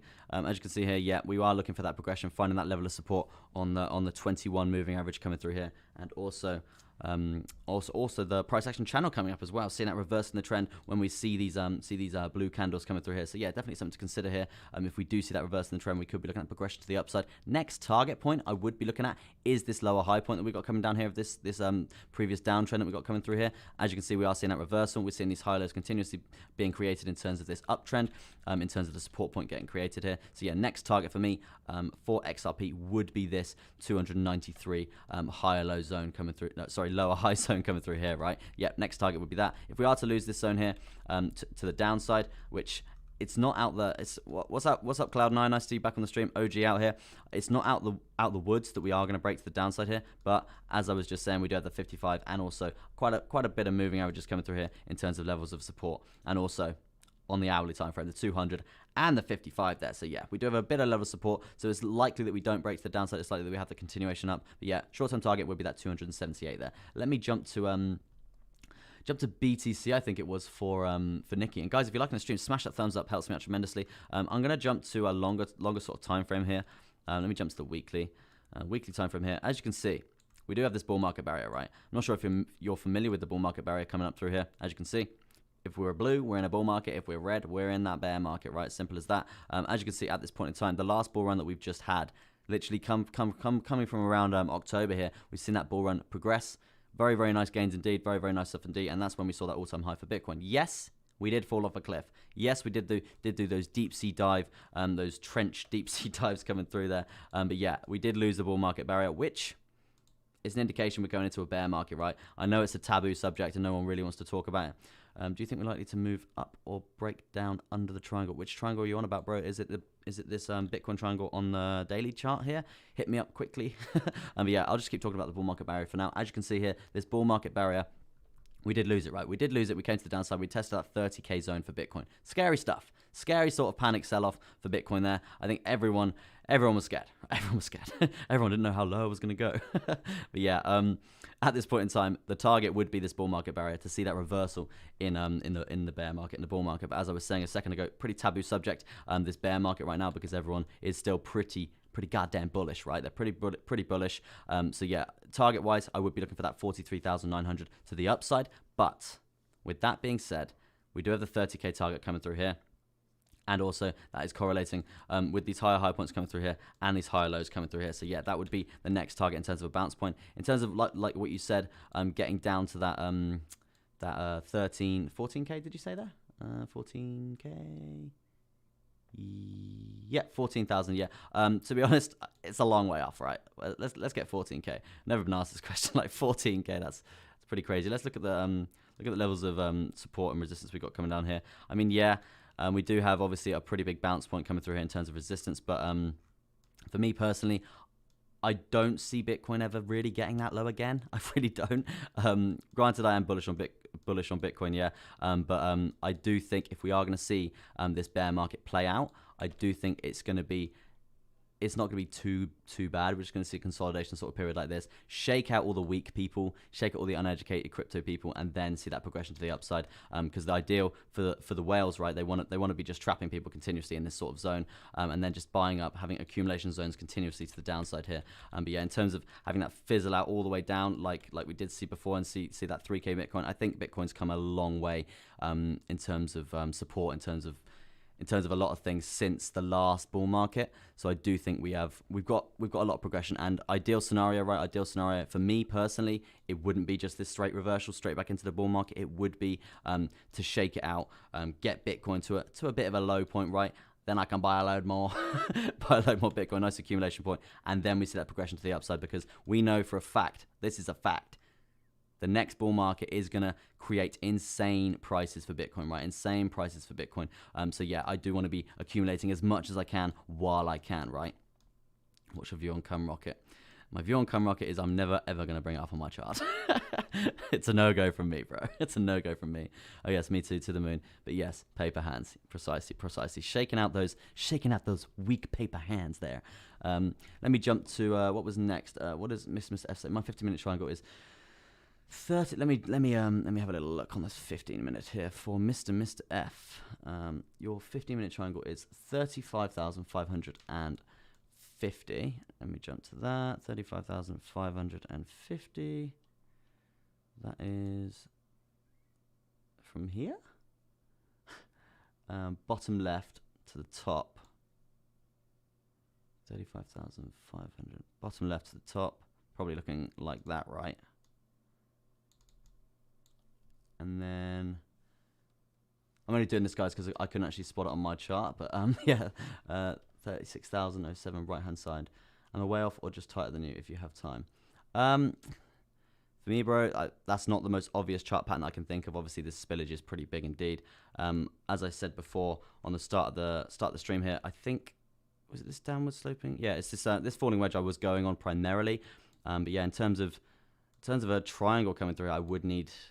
I mean, it's not bad. You were on about the break, right? Maybe something along the lines of this coming through here. Maybe something along the lines of this in terms of a symmetrical triangle. But yeah, it's not very healthy at all in my opinion. And it's pretty small. So if I was going to be trading this like this, I would be going for those. For me, I'm a swing trader, not a scalper. So I would be going for those longer time frames for swings. But yeah, if you're going to be doing stuff like that, I would be going to those 5-minute sort of marks. Yeah, to get those sort of swings naturally. For me, it's better to do those swings, right? Chester and Hamilton are Thor and Loki. Brilliant stuff there, guys. Any requests, guys, smash them in the chat, and I'll jump onto them straight away. Right, I'll jump to them straight away. What was next on the request things? Yes, sir. Let's go. Hello, Chester. What are you gonna let Hamilton cut your? When are you gonna let Hamilton cut your hair? I do need a haircut, but I am receding quite a bit, pretty badly, so I do need to sort that out. Sort that out pretty soon. Jesus, headphones are girthy. They are pretty girthy headphones, aren't they? Pretty big girthy, pretty big girthy headphones. Zoom in, bro. What, you mean something like this, bro? That's a 5-minute, isn't it?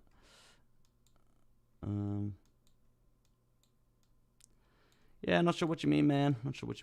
I mean, I am on Telegram, bro. If you want to hit me up on Telegram, or just send me a message after this as well, and then we can discuss, bro. We can discuss. I do need to create a Discord for you guys to all have some sort of community. And let me jump to EOS there for Matij, EOS,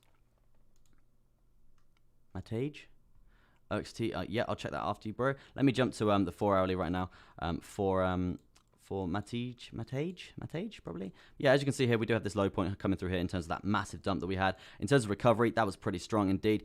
Unfortunately, after that, we did set this high point, and then it's just been lower highs continuously after that.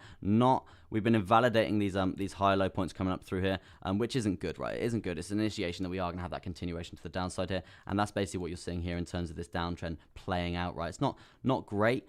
Not great. I wouldn't say it's good in terms of a target to the downside, which is what you're looking at, is either holding the zone that you're actually consolidating on at this point in time, which you're lucky to be consolidating on here because it's a pretty dark, dangerous zone here. So I would be looking at a break of this zone to the downside, and then your next target would be this wick, this horizontal wick coming through here. I'm actually on the wrong chart here. It would be this horizontal wick at this $5.53 here, mate. Trust shave me. I was the same. I had to get rid of it. Thinning out, killing me. Yeah, bro, it does suck. But that's what you get for getting old. What can we do, eh? Can't stay young forever. But yeah, in terms of a bounce point, in terms of the lower, I would be looking at a nice bounce point from this $5.54 zone, and that is literally, as you can see, the momentum to the upside from this point is pretty strong indeed, right? Pretty strong indeed in previous history. So yeah, if you are going to fall off a cliff here, if you are going to lose this this dominant level of support in a sense, which you're currently finding resistance on, if you do find support on it, ideal. That's going to be brilliant. I would be looking at coming up, testing this 21 moving average coming through here. And then after that, it would be a target of this lower high point coming through here. In terms of a candle body close, that is around that $6.14 zone there. Obviously, we are on the 4 hour. It's not going to be imminent. It's not going to be quite parabolic. And you're not seeing a lot of buying momentum to the upside here at this point in time, because you've obviously got this consolidation sort of zone coming through here. So yeah, I would be inclined to say that you are going to come down and test this zone pretty soon. If crucial point, if you do lose this zone here, and you're obviously on the 10 moving average as well. So yeah, crucial point would be this $5.85 mark. I would be watching this price action with your beady eyes there. I would be watching this price action and hold at 25. Yep, I know. Hold at 25. Receding at 25. It just sucks, man. Just sucks. No, in my opinion, I'm still like, obviously I am 25. I'm insanely young. I'm insanely young, right? Especially with like medical advances and stuff in our day and age. It's like crazy young. I got like 3 more lifetimes to live, ideally anyway. As you can see on the MACD here for EOS, we have seen that bullish crossover play out pretty nicely. I mean, as I said, the momentum isn't really there right now. It's not really there right now. But yeah, crucial point would be to watch there. But yeah, if you are going to see that upwards momentum, which I mean, it has just been fizzling out, really. It's just been fizzling out. Nothing really great happening. I would be looking at some sort of trend line coming down here. But you're quite a way off. You're quite a way off in terms of finding that momentum to get to that point. But if you do find a massive upswing in terms of momentum, in terms of an uptrend coming through here, in terms of the bullish crossover, I would be looking at a rejection point at this zone here to think about, right? Definitely something to take into consideration there. In terms of what's happening on the RSI for the 4 hour right now, you're pretty central. So that's, in a sense, an indication that you could be going either way, right? It could be going either way. But yeah, in terms of the lower highs and the higher lows, which I was just speaking about there, I would be inclined to say that you are likely to come down and test this $5.55 mark. I was receding at school, lol. That's brilliant. So basically, the descending wedge till 5.5, then the pump. You on this? Yeah, did you request this? Yeah, you did request this, bro. Yeah, descending wedge, I'd probably say coming down. So I'm looking along the lines of this. Yeah, like this, bro. And then you said wedge until 5.5, and then the pump. Yeah, potentially. Descending wedge till 8.85, then the pump. I mean, I would say you're still inclined to come down to this zone before you're looking at a rejection up from there. But yeah, I mean, it's crucial, as I was just saying. If you find a level of support on this horizontal support level currently, I would be looking at targets to the upside, but I would be also expecting rejections off this zone here. In terms of a trade later on, for when you start to leave this this falling wedge that you've got playing out here, I would be looking at some sort of measure move. Probably if you do get to the upside, obviously on the basis like this, right? If you do get to the upside, see that to the upside and touch this side zone here, I would be looking at a break to the upside along the lines of this, depending on obviously where we're going to break along this rising wedge here, and that is going to correlate with these lower high points as well in terms of a take profit point there. So yeah, a few things to think about there. But if you are going to break to the downside, it's not looking good, bro. It's not looking good. But yeah, you are seeing this downward slope. You're seeing these lower highs get created continuously. These higher lows are just being eradicated, invalidated. So yeah, I would be inclined to say you are going to basically come down and test this lower side here. Yep, that's pretty much that sorted out there. Let me jump to OXT for Cloud9 there. OXT. And guys, if you're liking the stream, smash that thumbs up, helps me out tremendously. Obviously, a new YouTuber on the block. Need a little helping hand with those YouTube algos, right? Need a little helping hand. Yeah, guys, appreciate all your support out here.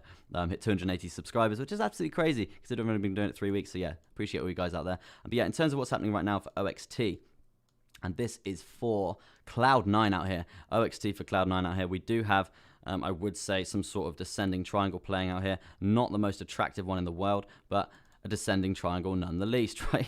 Descending triangle none the least, right? We do have a few touches coming through. I mean, I would be taking this bit as more spillage to get a few more touches in terms of validation coming through here. So yeah, I would be inclined to say that you could be looking at a potential break to the upside, looking at it just right now, because obviously you can see this this high low point coming through here, right? You can see this high low point. I'm buying a box. Yeah, exactly. Yeah, not a problem at all, sir. So yeah, just got your message there, Matei? Is Matei? Is that how you say it, bro? Yeah, so yeah, down at the 55 zone for that falling wedge for, what was it, EOS there. So yeah, a few things to think about there. In terms of this descending triangle on OXT here for, who was that? For Cloud9, yeah. For Cloud9, right, let's get back to it. For Cloud9, we are testing this crucial zone in terms of this downward sloping resistance line, sat at around that 38 cents. If we can see progression to the upside, I would be inclined to say we would be looking at a measure move, right? A measure move looking, I might go on that one, but I'd be more inclined to go on this one here. because obviously we do have a bit more consolidation, more candle body closes around that zone there. So obviously let's go on the basis that we break to the upside in the next, just putting my house on OXT. Oh God. Oh God, I don't know the fundamentals, bro.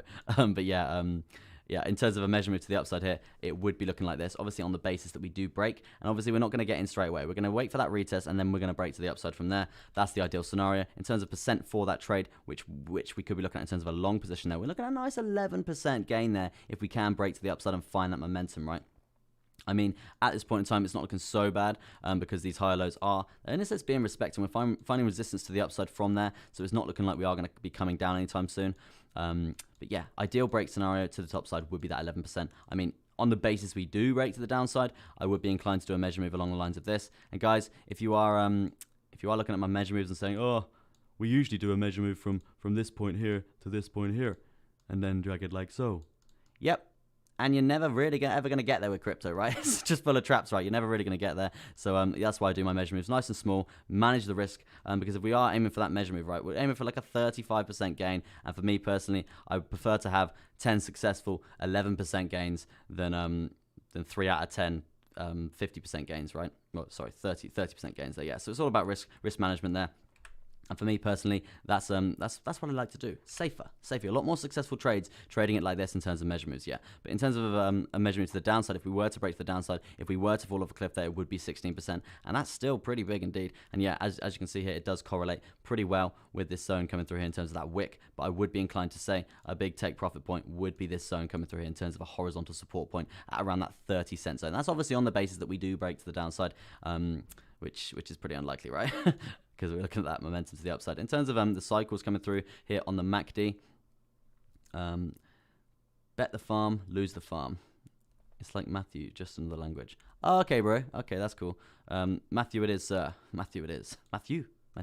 Yeah. Yeah, as you can see here, we do have this downwards trend line coming through here, this downtrend coming through here. In terms of a cycle on the MACD for OXT here, which it's good news. It is good news, I'd say, because we are finding a level of support here. And if we do see this bearish crossover come through pretty soon here, I would be inclined to say that we are going to have some sort of downtrend play out here, and then we're going to find a level of support on the support line coming up here, as we've done previously. I mean, I'm not saying congruently that we're always going to find support here, but I'm saying if we are looking at a trade position, if the price is dumping, then we need to be managing the zone here. If we do lose this and we see it actually come past it and don't find support on it, then we know that this cycle is invalidated now. We know it's invalidated, and we know how to manage our position according to that. But it's just a crucial, in a sense, pivot point that we can look at managing our trade. In terms of the RSI, pretty central right now. Not a lot going on. And as you can see on the price action here, it explains why. Not a lot of buying, not a lot of selling. It's pretty consolidation right there. So yeah, not too bad. I would be inclined to say that we're going to go up, but as I said, target points would be to get over these lower high points coming through here. And guys, any requests, smash them in the chat. And if you're enjoying the stream, guys, smash that thumbs up, turn that thumbs up blue. Helps me out tremendously in terms of the YouTube algos and stuff that I need to be jumping on, because obviously I'm a new YouTuber out here. Got to go. Trade well, peeps. See you, Chester. See you later, Mr. F. Nice to have you on the stream again, bro.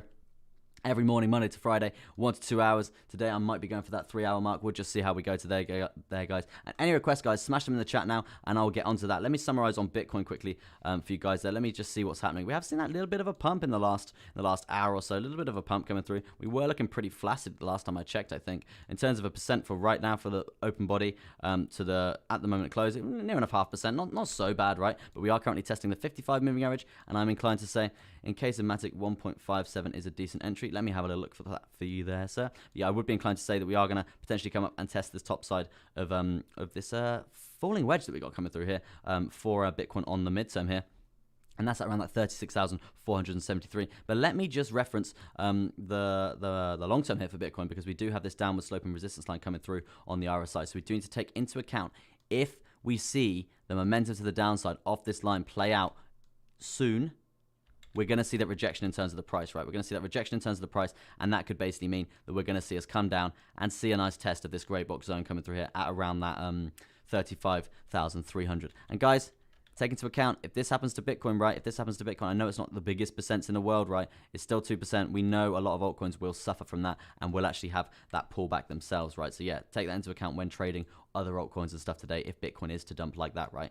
Let's summarize Bitcoin for a bit. Let me jump back to Matic for Matthew there. Yeah, Matic right now, right here, right now for Matthew, sir. I'm on the 1 hour. So my chart didn't look like this before. It's Matic, yeah. Interesting. I'm on the right chart, swing chart. Yeah, I'm on the right thing. We do have this consolidation period coming through here that we had coming through, which we were discussing about before. So yeah, in terms of a target to the upside, it would be that zone there. Obviously, you can see we do have a lot of horizontals playing out here in terms of in terms of a resistance point playing out here. So we do need to think about if we are going to see that progression to the upside, we actually are correlating with the 200 moving average and also this horizontal resistance point at that $1.70 there. Let me just have a little look at the question from Matthew there, and is 1.57 a decent entry? 1.57 in terms of a long position, sir. You're sat around that. I mean, you can see congruently here. We do have quite a big level of resistance playing out here. So if we are to lose this zone, it's likely we're going to come down even further and test this $1.53 there. So I would be inclined to basically hover around this zone, see if we can get some consolidation, see if we can see some upwards momentum in terms of a reversal there before we see that progression to the upside from there. If you're looking at a short position, I would be inclined to say your short position would be from here, from that horizontal support point currently down to that horizontal support point, and around a 2.68% there. But obviously, nothing I say is financial advice. Do your own research, my good sir. And also, we do have this this downward sloping resistance line playing out on the RSI as well. Definitely something to consider as well, because if we are to lose that, which we're currently testing the idea of doing that, if we are to lose that, then it is in a sense likely that we're gonna see that progression to the downside yet again. And obviously we have seen with Matic, right? We've seen with Matic this insane surge, right? This insane parabolic surge to the upside coming through here. So we need this correction. It's healthy. I'd be pretty I'd lose hope. I'd lose hope if we were to see to not see at least some sort of rejection, at least some sort of bounce point from this zone, because obviously this this parabolic motion, if we saw that continue up, we're going to see bigger corrections, and we don't want that. We want a nice healthy uptrend coming through, consolidation, uptrend, consolidation, up spike, and then basically that's how we want it to play out. So at this point in time, it's not even too bad, and we are finding a nice level of support on this 21. In terms of high lows and stuff, we have been setting high lows continuously on the hourly time frame coming through here, in terms of what's happened. But with that being said, on the hourly, right, we have invalidated this this high low point. And this is why it's on the hourly. On the hourly. Yeah, we did. Obviously, we know Matic. We all know Matic here. We saw that insane surge to the upside when it did crash, and the high lows were set. The high lows were set all the way up, but then we started in terms of this reversal, because obviously this is near enough parabolic, right? This reversal that we were setting here, we started to invalidate these high low points coming through here, and this is what's happened here. We near enough invalidated. We saw that challenge, but unfortunately, we've come down for that third test, and we have invalidated it, right? We have invalidated it, so it is an indication that we could be seeing progression to the downside in terms of the longer term formatic, right? Not favorable indeed, but we know how it goes. It could happen because it's looking like it's playing out.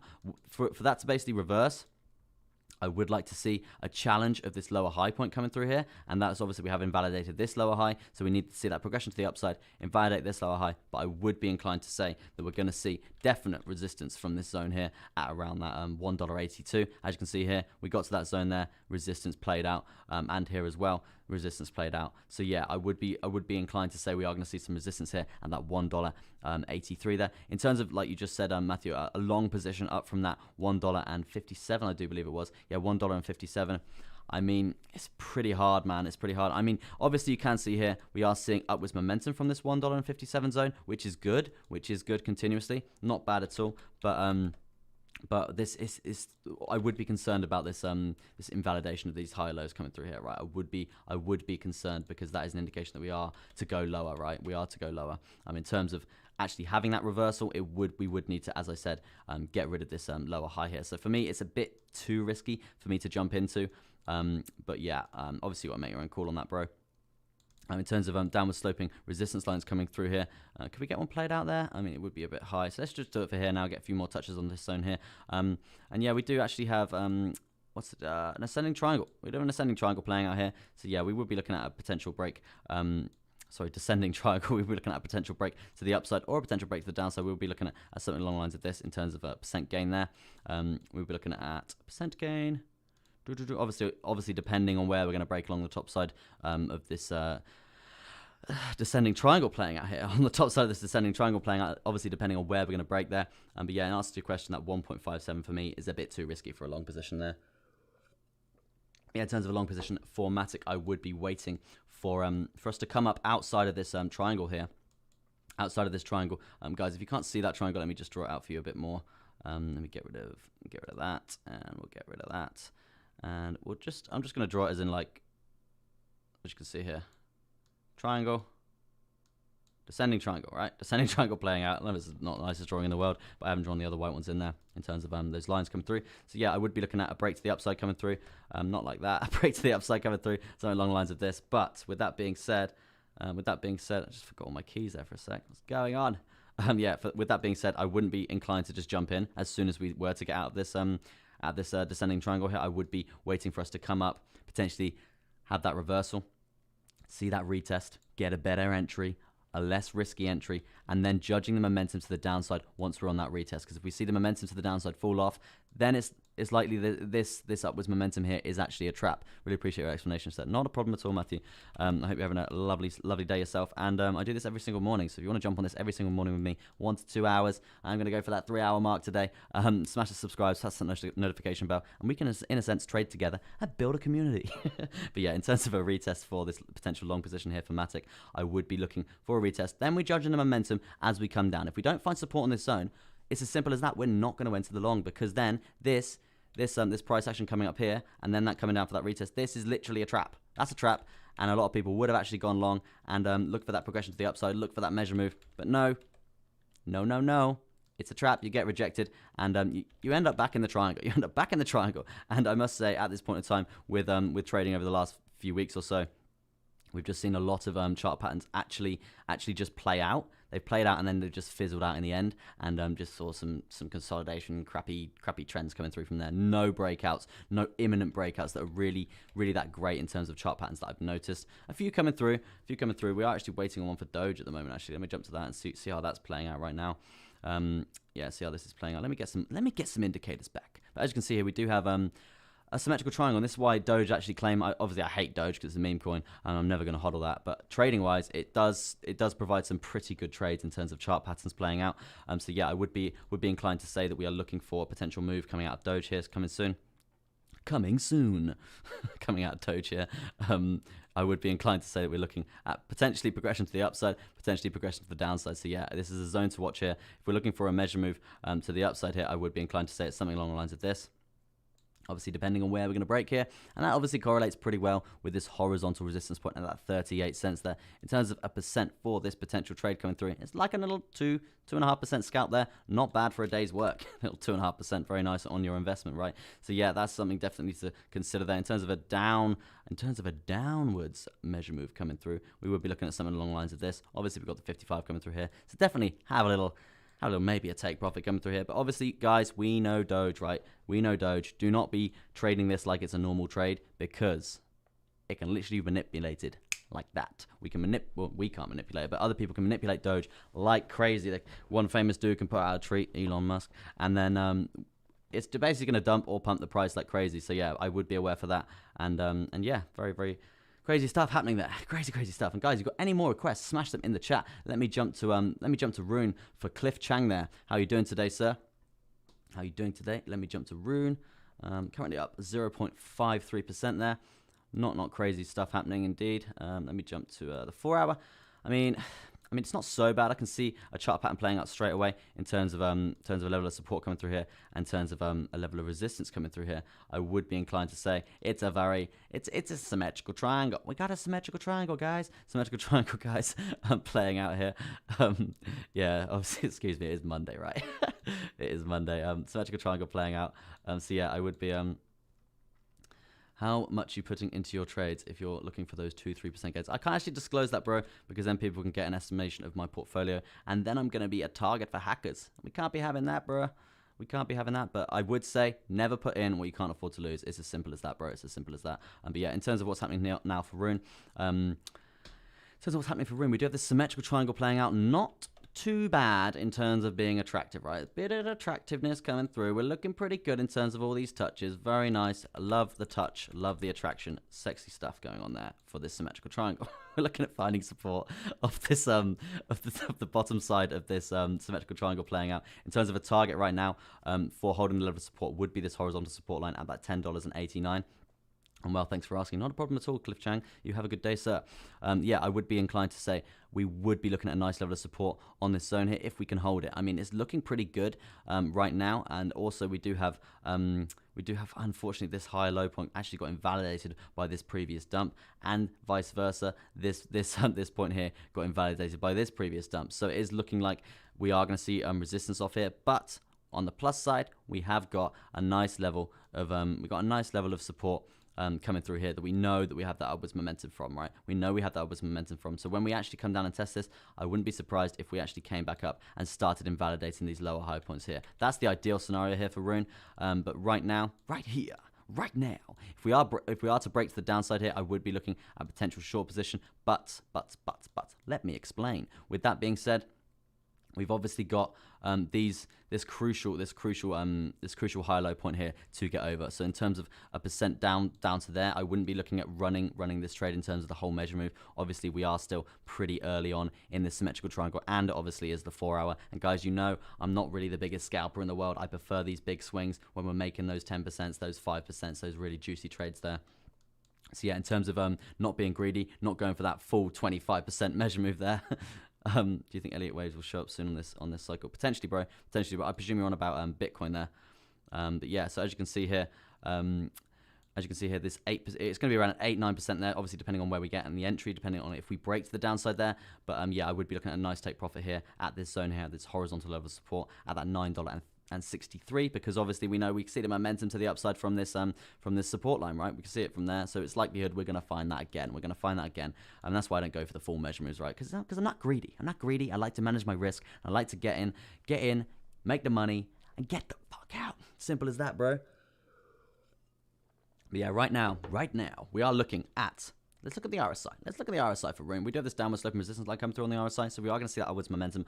I would be inclined to say that we should be watching this point, because if we do see that upwards buying momentum on the RSI here, we are going to see basically, potentially, some swift rejections coming through. Here, and that's basically obviously going to affect the price in terms of pushing it to the downside. So if we are going to see that buying power, likelihood we come up and we challenge the 55 moving average, and then from there, we're going to see swift rejections, right? We're going to see swift rejections from there, and it wouldn't surprise me at all, swift rejecting off this zone here. But obviously, if we don't, and we respect it, and we find a nice level of support on it, then I can see the progression happening from there, right? So yeah, definitely a place to watch with the price action of Rune right now. Definitely something to consider for yourselves, guys.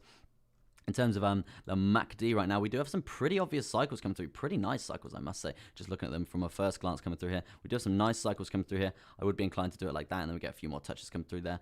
Yeah, obviously editing it as I go like so. Obviously, a bit of a spillover happening at the start of the cycle here. But yeah, we see this zone is primarily respected. So the next time we have that downswing, right? The next time we have that downswing, it's either going to be pretty flaccid, and it's not going to be big at all, and we're going to find a nice support level of support on this line. But in order for that to happen, we need this bullish crossover to, in a sense, be a fake bullish crossover and be even so small, so flaccid. We see that bearish crossover happen again. But if that doesn't happen, that's like the best case scenario in a sense. If we are looking for that progression to the upside in terms of the price action for Rune, if that doesn't happen, and we do see a bullish crossover happen, that uptrend happen, and it's a bit longer than we think, and then we see a bearish crossover happen in the future, then it's going to arrive when this is invalidated, right? It's going to arrive when this is invalidated. So that's, in a sense, an indication that we will set a big sort of downtrend in terms of a new lower low point in terms of the MACD, right? Really got to work out my chart navigation here. In terms of the MACD here, we could see another big swing to the downside if we can get it later on, invalidating this cycle coming through here. And that's another indication, right? Another place to watch if we are going to be looking for the short trade coming through here for the symmetrical triangle for Rune there. So yeah, a few things to think about there, guys. Definitely a few things to think about. And guys, if you're liking the stream, smash that thumbs up button. Helps me out tremendously. Obviously, I'm a new YouTuber out here. Do need a little helping hand in terms of the YouTube algos. But yeah, who's next? Who's next on the list? 7's in there for 1. Let me do 1 for 7, and then I'll do. And how you doing today, 7? It's nice to see you back on the stream. And then I'll do THETA. If you had to pick, would you choose THETA or KSM today? Oh god. I mean, this morning, the reason why I put THETA as my one of my altcoins of the day is because there was a really potential good trade coming up. We saw a nice healthy retest. Let's jump to the hourly here. We saw this is very, very nice indeed. Personally, for me, I didn't get into it. I just did actually miss it. But as you can see here, we do have this this break of this symmetrical triangle coming up here. We saw the retest play out here. Very nice retest. Saw the momentum get gained from all these moving averages coming up here, and then we saw the progression to the upside in terms of a measure move completion for that. And this is why I flagged it today, because I wanted to show you guys this. It's from an educational standpoint, right? As you can see here, we did see that measure move get completed. In terms of percent, very juicy indeed, around 5%, just under 4%, no, sorry, yeah, just under 5% around that point there, from entry to close, yeah, around 4% trade there. So very, very good for a morning trade there. But for me personally, it was a little bit too early for me, right? I wasn't around at that point. But yeah, I did want to show you guys that, and that's why I labeled that. At the moment, I think for me personally, KSM is it's still alive. It's still alive, but it's not like. No, sorry, this is THETA, right? THETA actually has got a long way to go. And if we are going to see some sort of new chart pattern play out, I would be inclined to say it's going to look something along the lines of this. But yeah, for that to basically happen, I would be inclined to say that we are going to have to come down from here and test the 55 at around that $9 again. And see that in a sense correction, right? See that in a sense correction. So let me have a little look at what was next. It was I was going to do 1 for 7, wasn't I? Yeah, let me do 1. DJ. Harmony. As you can see here, not so bad. I mean, these high lows coming up here, they have been invalidated, which isn't good in terms of the progression to the downside. And we didn't quite get to this zone here. This zone here at that 10 cents there, I would have not expected. I would have liked this uptrend to actually get above it and invalidate this lower high point here, but because we didn't invalidate the lower high, we're potentially going to see that progression to the downside, and then we're going to start basically challenging these high low points which we've set in recent price action here on the hourly, right? Let me jump to the 4 hourly here so we can get a bit of a better gauge coming through. Yeah, I mean, it's first things first. I'm just looking at it like if I can select the right trading tool, right? Jesus. Yeah, I would be inclined to say we are looking at some sort of symmetrical triangle playing out here, but it's a bit long-winded, I'd say, right? It's a bit long-winded before that's enough to be said. Yeah, a few touch points coming through here. I wouldn't be inclined to draw it along the lines of this. So yeah, there's as I said before, there's a lot of symmetrical triangles actually playing out on a lot of the charts here. So I would be inclined to basically be a bit cautious with these measure moves and stuff like that. But yeah, also as I said, it is a bit annoying how all the charts have got all these amazing chart patterns, these really attractive chart patterns actually playing out, but they're actually not. They're dwindling all the way down. They're dwindling all the way down to the end, and it's not very good. Right? It's not very good because then we see small, tiny little measure moves, and we fizzle out, and then we go sideways for a bit longer. So yeah, it's a bit annoying seeing all these play out and not actually seeing any insane gains. But yeah, so in terms of Harmony 1 right now, or Harmony 1, isn't that a band or something? In terms of 1 right now. We do have obviously this dominant level of support to the downside sat at around that 9 cents 56 there. So I would be inclined to say if we are going to see that reverse in the trend there, we are going to get caught potentially by the RSI if we do see that selling power to the downside coming through here. If not, there's a car alarm going outside. Sorry guys if you can hear that. Yeah, if we can see that progression to the upside from this support line coming through here around that 9 cents, that's going to be ideal. But I'd say short-term target right now, in terms of the 4 hourly candles, I would be looking at seeing that progression and getting a nice, at least a candle close above the previous body candle open there. I would be looking at getting a nice candle close above there, at least a wick to the upside, invalidating this lower high that we've got on this midterm time frame here. That's what I'd be liking to see in terms of progression to the upside. If not, I am inclined to say that we are going to keep testing to the downside of this 21 moving average we've got coming through here as well, right? Let me jump to the 1 hour time frame. As you can see, we have seen the reverse in the trend coming through. Target point would be this 99 or 9 cents 9 to get over there in terms of this candle that we've got coming through here for the hourly. And it's, I must say, for just opening, it's been going like nearly 15 minutes. Pretty good. It's not bad at all. We are hopefully finding a nice level of support. Or this 200 moving average here. It's Monday morning, guys. On this 200 moving average here. So yeah, I would be looking at progression to the upside from here. If we can at least get a candle close above that, that would be the target to get over the 200 at around that $9. Sorry, that 9 cents and 84 there. very cool stuff happening there as well, right? Let me jump to and the RSI. It's not really that. It's pretty near enough central, right? It looks overextended here, but it's not. It's pretty central, right? So I wouldn't be scared about that at all. You've got a long way to go before you get to that over. Should I sell my kidneys today? It's the kidney man's back. The kidney man's back. No, you shouldn't sell your kidneys today, bro. You shouldn't, right? Yeah. So as you can see here, we're pretty central on the RSI. So that's quite an indication that we developed a bit of breathing room in terms of upwards momentum, right? Yeah, that would be quite nice to see indeed, and invalidate some of these lower highs coming through here for Harmony 1. What is next? We were discussing for Kane, THETA or KSM today. At this point in time, I did say we're looking for a nice juicy trade on KSM.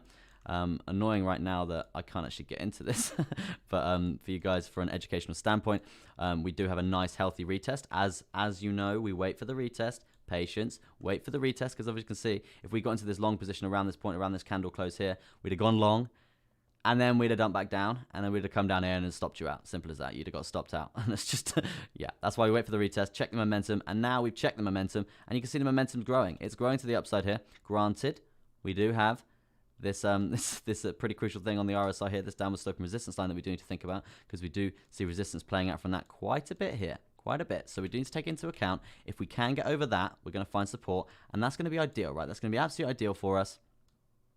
Man, you look like Ben Stokes. Isn't that a footballer?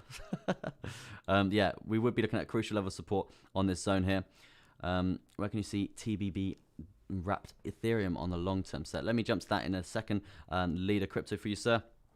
But yeah, in terms of a trade for KSM right now, I would be looking at a crucial point of getting over this downward sloping resistance line on the RSI coming through here. So yeah, it's looking pretty good. It's not looking so bad, but I would be inclined to say we're going to see resistance off this zone if it's going to correlate with the RSI there. But yeah, if we're looking for that measure move like so, it would be along the lines of boom, non-risky. We're not doing none of this jazz coming through here. None of this risky ass giant measure moves coming through here. None of that. We're doing a nice breathable trades. Sound like Chris Hemsworth on his relaxing app or whatever that is. But yeah, potential long position there for KSM to think about there for you, Kane. Let me have a look what is next. And guys, if you've got any requests, smash them in the chat. I will jump to them as quickly as possible. For Cloud9, it's next on the list. I'll be going for ETH. If there's a CME gap, are lower time frames valid to see if it's filled, or do you look at it on the daily? For me personally, I do see a lot of the CME gaps actually get filled, and as the bull market has actually gone up, we have seen Ben Stokes is a cricketer. Right. He got you the World Cup. Yeah, I don't really follow cricket that well, bro. But yeah, in terms of what I was just saying there, for the CME gap, I think we have another CME gap sat around $26,000 for Bitcoin. So yeah, a place to watch there. Potentially a wick coming down there to think about. But yeah, at this point in time, throughout the whole bull run, I've seen a lot of the CME gaps actually get filled, which has been it's a great indication of where the price could go, and that's why 26 is still on the cards, right? If we do see this bear market actually play out. But yeah, where were we at? It's sad that you didn't know about earlier Ben Stokes or Julia Chartalese. No, sorry, bro. Sorry, bro. I try to stay away from I don't try to stay away from sports because obviously it's good for you and all that stuff. But I manage my time. I'm very, very crucial of my time. And if I'm sat watching anything for literally more than an hour, then for me, I could be working, I could be trading, I could be making money. Entrepreneur at heart, and I've got a long way to go in terms of my aspirations to achieve. So I can't be watching Netflix or all of that stuff there. So yeah, I do manage my time very, very, very strictly. Very strictly indeed. Yeah, so Ethereum now for Cloud9. Wow, that's actually pumped quite a bit since we last spoke. On the 4-hourly chart here, we do have this this ascending triangle coming through here, which we did break to the downside. As I was saying, there was a potential short position to be thinking about here, but obviously every trade's not going to be a good one, and we didn't enter this because, as you can see here, we see the momentum change to the upside. We saw the support get created on this downward support line coming through here. Well, it was a downward resistance line, but we actually found a nice level of support now, and we've seen a progression to the upside from there. So yeah, very interesting stuff here for Ethereum, because we did find a nice level of support on this downward sloping, which was a resistance line as well, and seeing that, we're seeing that buying power to the upside, which is very interesting, because we've just broken the level of resistance on this ascending triangle to the upside here. We have actually broke the lower side of it, and looking for that progression to the upside here. So yeah, it would be interesting to see if we can get a 4-hourly candle close above this trend line coming through here. And if we can, I can see us progressing higher than that, because at this point in time we have challenged and near enough eradicated, invalidated this lower high coming through here.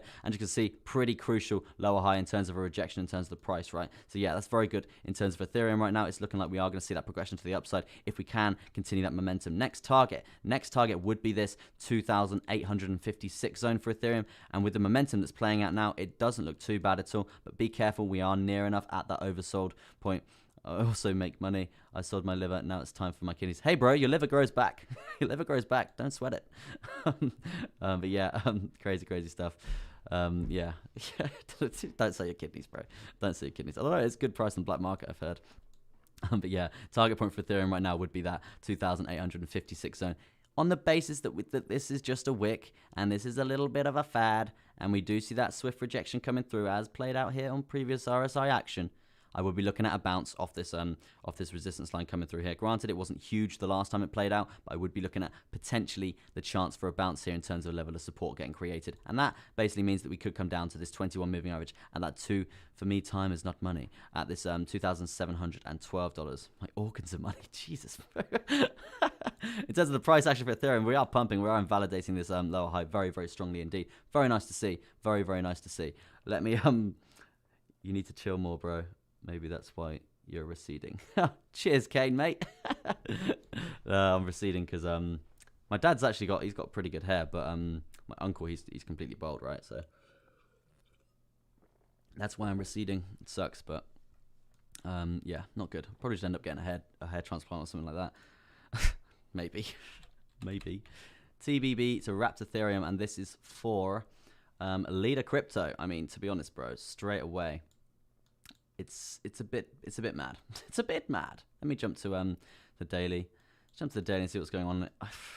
Unfortunately, bro, it's just been going down. It's just been going down like ever since when everything else was going up. This has just been going down. So I mean, I'm inclined to say it's going to go down again. We did see a bounce point off this zone here at around this 11 cents. Currently sat around 13 cents 9. So yeah, if you were looking for a target to the upside, first things first, you don't want to be coming any lower than this 13 cent and 22 there. If you come lower than 13 cent 22, you're going to be looking at progression to the downside and then challenging this zone again. But yeah, this is the high low point that you're looking to respect. If you do respect that, you would be looking at challenging this lower high point here next. Ideally, you want to see that progression to the upside. You want to see the support on this 21 happening in the next few days or so, right? Support on the 21, that's going to be ideal, right? In terms of what's happening on the 4-hourly chart for you now, it's not great, bro. It's not great. I mean, you've got certain points coming through here to think about in terms of levels of support, which as I was saying, right, that's that higher low point that you need to think about as well. But yeah, in terms of a symmetrical triangle playing out here, it's not very healthy, bro. I must say, it's not very healthy at all. Yeah, I would be inclined to say it just goes down, as Hammy would say. It just goes down. That's what Hammy says. Yeah, he says that about Shiv a lot. Yeah, in terms of symmetrical triangle playing out here, I'd like to say you are going to see that progression to the upside, but crucially you need to get over this this lower high point here. But yeah, for me, it's not the best in the world, bro. Not the best in the world. Matthew there with that sort of motion. For me, time is not money. My organs are money. Not good, bro. Not good, bro. You should prioritize your health. Not harvesting organs. Let's jump to ADA. Unless there's any more requests in the chat. No more requests in the chat there. Get your requests in there now, guys, and I'll do them for you. Yeah, as you can see here, for ADA, it's crucial points right now. Crucial points. If we do lose this support line, we could be looking at progression to the downside. We do have a ascending triangle that we're, as I said, a lot of the chart patterns, we're literally at the end of these potential chart patterns, potential trade positions coming through. So it's not looking great in terms of actually getting a good trade from this. I would be inclined to say if we are going to get a short position, it wouldn't be so bad. As I said, it's this measure move coming through here. Bang, like so. So I would be looking at something along the lines of that. In terms of a percent for that trade, I mean, it's not great, but it's still an 11%. But yeah, I don't think ADA is going to be taking any deep sea dives anytime soon. Well, hopefully it doesn't, because I'm very bullish on ADA and will be. And guys, if you want to do some research, man, you speak faster than how Usain Bolt runs. I'm actually trying to tone down how fast I've been speaking, because you should have seen me like a week ago. I was like, and Bitcoin's coming on the side. It's going to see that 36K zone. It's testing the moving average, the 200 moving average there. I was literally like just some crazy talking. I think that's because I had a lot of nerves as well. But like I'm 3 weeks in. Less nervous, but still pretty nervous, guys. But yeah, I appreciate all your support there. But yeah, let's jump back to ADA. Crucial point here would be finding a heavy level of support on this zone and seeing that progression to the upside and challenging these lower high points here at that $1.76. That would be the ideal scenario coming up, challenging that and finding support. Worst case scenario, as I said, would be to lose this zone here and see that progression to the downside. But yeah, if that happens, potential short position to think about.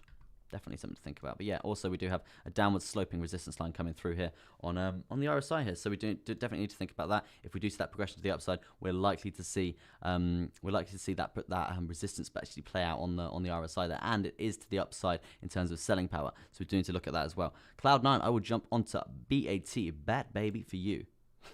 That sounds like bars. Bad baby for you. BAT, right? Yeah, crucial point for Cardano there to basically hold its own. Any Binance pairing? Basic attention token. I guess it's this one, bro. All the charts look the same. It's a symmetrical triangle or it's an ascending triangle. It's as simple as that, right? Let's just start on the 4 hour. No, let's go to the daily.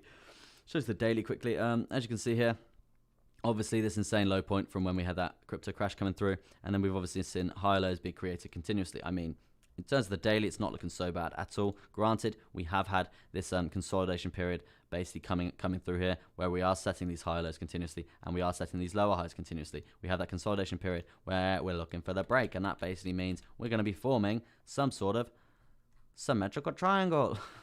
Some sort of symmetrical triangle playing out here. And this is why we are imminently waiting for a break to the upside or a break to the downside. If not, the triangles are just going to keep getting smaller and bigger and, well, smaller and consolidated, right? And then we're going to have to drop down to smaller time frames. It's just going to be a load of sideways mess, and we don't want that. We want progression. We want some nice trades coming through there. But yeah, in terms of nervousness is good. Yeah, it's good until you're like shaking before your stream. Crazy. Yeah, in terms of symmetrical triangle coming through here. As I said, we're nearly at the end here. In terms of a target point to the upside, I would like to see a nice break of this point here at around that 81. Around the 81 point there, and then basically see the progression to the upside from there. That's the ideal scenario. And guys, if you're liking the stream quickly, smash that thumbs up. Helps me out tremendously. Turn that thumbs up blue. And I do stream this. I do stream TA. I do stream Bitcoin updates continuously. I do stream every single morning, Monday to Friday, 1 to 2 hours at least. I'm probably going to go for that 3-hour mark today. So if you never want to miss one of these streams, smash that subscribe button. Smash that notification bell. I know YouTube are a bit dead on the old notifications, but if you just jump down, follow my Twitter there, I always tell you when I'm going live. So you're never going to miss that if you've got those notifications on as well, right? And yeah, every single morning, Monday to Friday, I do this for you guys. Simple as that, right? Even though all my wisdom teeth are coming through at the same time and I'm absolutely dying in pain. But I'm still doing it. Yeah, in terms of targets right now, for BAT for you there, Cloud9, I would be looking at finding that progression to the upside, invalidating this lower high, as a lot of the charts are doing at the moment because it's all just symmetrical triangles playing out. But yeah, I would be having a target point around that 80 cent there. Let's go on the basis that you do lose this symmetrical triangle and you do fall to the downside. You do have a lot of these high lows here to think about. You've got a lot of high lows to think about in terms of levels of support. Granted, you did test this one here when you came down these zones here, but you did see that swift recovery to the upside here. So we definitely need to think about that if you are going to see that break to the downside. Good morning, NX. Nice to see you on the stream here again, bro. Absolute OG out here. From the very beginning, he has been here. What do you think of VeChain? I'll have a jump onto VeChain once I've done E-Gold for Matthew there. So yeah, once I've seen that, then we'll see VeChain for you there, NX. But yeah, if we are looking for a measure move to the downside here, I would be looking at long lines of this. Tell you something. Would you prefer women? Would you prefer women or charts? Oh, interesting question, bro. Very interesting question. It's tricky because charts means money, and I like money. And I've already got a missus, and we've been together for a long time. So yeah, I'm pretty swayed toward charts right now. But if it was, yeah, it's money, isn't it? We all love money, and we're here to make money. At the end of the day, we're here to make money. But yeah, in terms of BAT right now, in terms of a measure move to the downside, right, I would be looking at something along the lines of this. We were looking at a 10% sort of gain there. But as I said, we do have to think about these crucial zones coming through here. In terms of the high lows that we would need to eradicate, and we would need to be taking profit at all of these zones there. So yeah, definitely something to think about in terms of taking a nice level of profit at this zone here, and a completion of the measure move there would be around that 11%. So yeah, Very, very nice indeed. Very nice indeed, sir. Yeah. If I can, can't. If I can't, if I can, can't. Yay, that is you. Demonetized. Don't know what that means, bro. But I want to be monetized on YouTube. That'd be lovely. Make that 3p a week or whatever it is. Funny stuff. But yeah, it's a good target for YouTube, right? But yeah, let me jump to E-Gold there for Matthew. I'm pretty sure I got that on my watch list coming through here. Da-da-da. Nope, I don't. Let me get that up on the thing. E-Gold. As you can see here, same thing playing out on all the charts as usual. It is symmetrical triangles coming through. Crazy stuff. Symmetrical triangles coming through continuously. Not so bad really, because obviously we do have these lower high points in terms of support to the downside that we do need to break through if we do see that progression to the downside playing out at this point in time in terms of a short-term 4-hourly target. We are currently testing this price action channel, right? If we can get above this price action channel, I can see progression to the upside from there, but obviously taking into account we do have this 55 moving average as well, so I would be watching that pretty crucially in terms of finding a level of support on it as well, right? I would be watching that pretty crucially. And also with that being said, we do have this this trend line coming through as well. We do have this pretty big trend line in terms of a resistance line to the from the top side here, in terms of a resistance line coming through. So if we are going to see that progression to the upside, we're likely to see a consolidation period around this 55 and around this trend line coming down, right? When you become famous, please don't forget me, the kidney man. I'm not gonna become famous, bro. But yes, I will never forget you, the kidney man. Maybe you should change your name to the kidney man. Yeah, it says the RSI are pretty central right now for E-Gold. I wouldn't be inclined to say that. I would be inclined to say that we're going to see the progression to the upside, because I would like to say that we do have this 55 here that we do need to challenge and get over that before we see that insane progression to the upside. In terms of the 4-hourly chart right now, if we do see that progression to the upside after the 55, I would be looking at a nice clearation. I would be looking at a nice clearation, a candle close around this 105 sort of zone coming through here. Around this 105 sort of zone coming through here, that would be a good target in terms of like the next 12 hours or something like that if you were looking for that progression to the upside. But yeah, the next target after that is that 109, right? Is that 109 sort of mark, 108, 109 sort of mark in terms of the candle body close is around that point there. So we do need to think about that because we are going to see some resistance playing off that zone, right? We are going to see resistance playing off that zone, as you can see here, continuously. So we do need to think about that in terms of resistance, in terms of hopefully getting that progression to the upside and invalidating this lower high coming through here. So yeah, crazy stuff happening for E-Gold. I mean, it's pretty undecided on where it's going to go because we are in that symmetrical triangle, right? But yeah, in terms of what's happening on the MACD here, it's not looking so bad, but we do have this cycle coming through here. As you can see on the bottom side, we do have a cycle, boom, cycle coming through here, and we're pretty far away from a bearish crossover as we have just crossed bullish, right? So yeah, I would be inclined to say that we might even miss the fourth downtrend of this cycle. And it's probably going to be a pretty bad thing if we do, right? If we miss the fourth downtrend cycle of this cycle on the MACD here, we're not likely to find the support. We're not likely to find the support because we're likely to have that bearish crossover once this trend's done its thing here. Bearish crossover comes through. We've got no support coming there on the MACD, so it's likely the downtrend is going to be a bit bigger, right? It's likely it's going to be a bit bigger, potentially coming down and testing that $89 mark. So yeah, definitely a point to watch. If we do get a bearish crossover early, and this bullish crossover that we've had on the MACD here is a bit flaccid, is a bit full, it's going to be a bit dead here, and we're basically going to see. Sorry, it's not. If this uptrend is going to be a bit dead here, which is kind of what we want here, we want to see a downtrend after that, a downtrend. We want to see a downtrend after that, and we want to hit this level of support, right? We want to hit this level of support, and then see a colossally big uptrend again, and that's basically going to give us enough momentum to smash through these key zones here, and actually finally even try and get to that 108, 109 sort of mark there. God. Monday morning yawns are getting me today, guys. Apologies, pretty unprofessional in my opinion. Queen Elizabeth became rich because of the charts, probably. She's worth like 66 billion or something. What is next? It's VeChain for NX there. Good morning, sir. Good morning, sir. And he typed in NX there. Maybe I had an idea for a coin. NX coin. If there's not one already. I don't know. But yeah, let me have a look at this right now. VeChain, very bullish on VeChain in terms of the long run, in terms of the stuff that's happening over in Asia. They're doing some good stuff with VeChain over there. I advise you do some research on that yourself if you wanna know about that. If you wanna know about that, do some research on VeChain. Very good stuff for the future. But yeah, as you can see here, ascending triangle basically playing out to the top side here.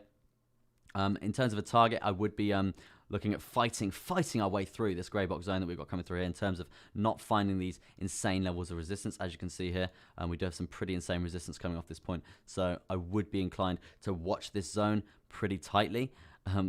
Between charts and women, I like women more. Women who can read charts. Women who can read charts. That's another world. Another world. Yeah, so in terms of a target for VeChain right now, I would be looking at getting over at least the grey box zone here at that 13 cent 6 mark. If we can get over that, then we are going to be looking at testing this 200 moving average. We can find a nice level of support on that. That's going to be ideal for the future. But yeah, crucial points here would be to watch this live price right now. If we do see that dump off a cliff, we are going to see us basically fall through this this major trend line we've got coming through here. And all the charts are they're correlating all together, which is it's a bit crazy. Hopefully the big dogs at the top, they're not planning some insane dump or something like that. Or maybe a pump and then an insane dump and basically just trap everyone out, because obviously if we have a lot of chart patterns all planning out the same thing, a lot of people are going to be looking for those moves to the top. And then imagine we get to like this zone here, right, on all the charts, like so. We come up around 10% for all the charts.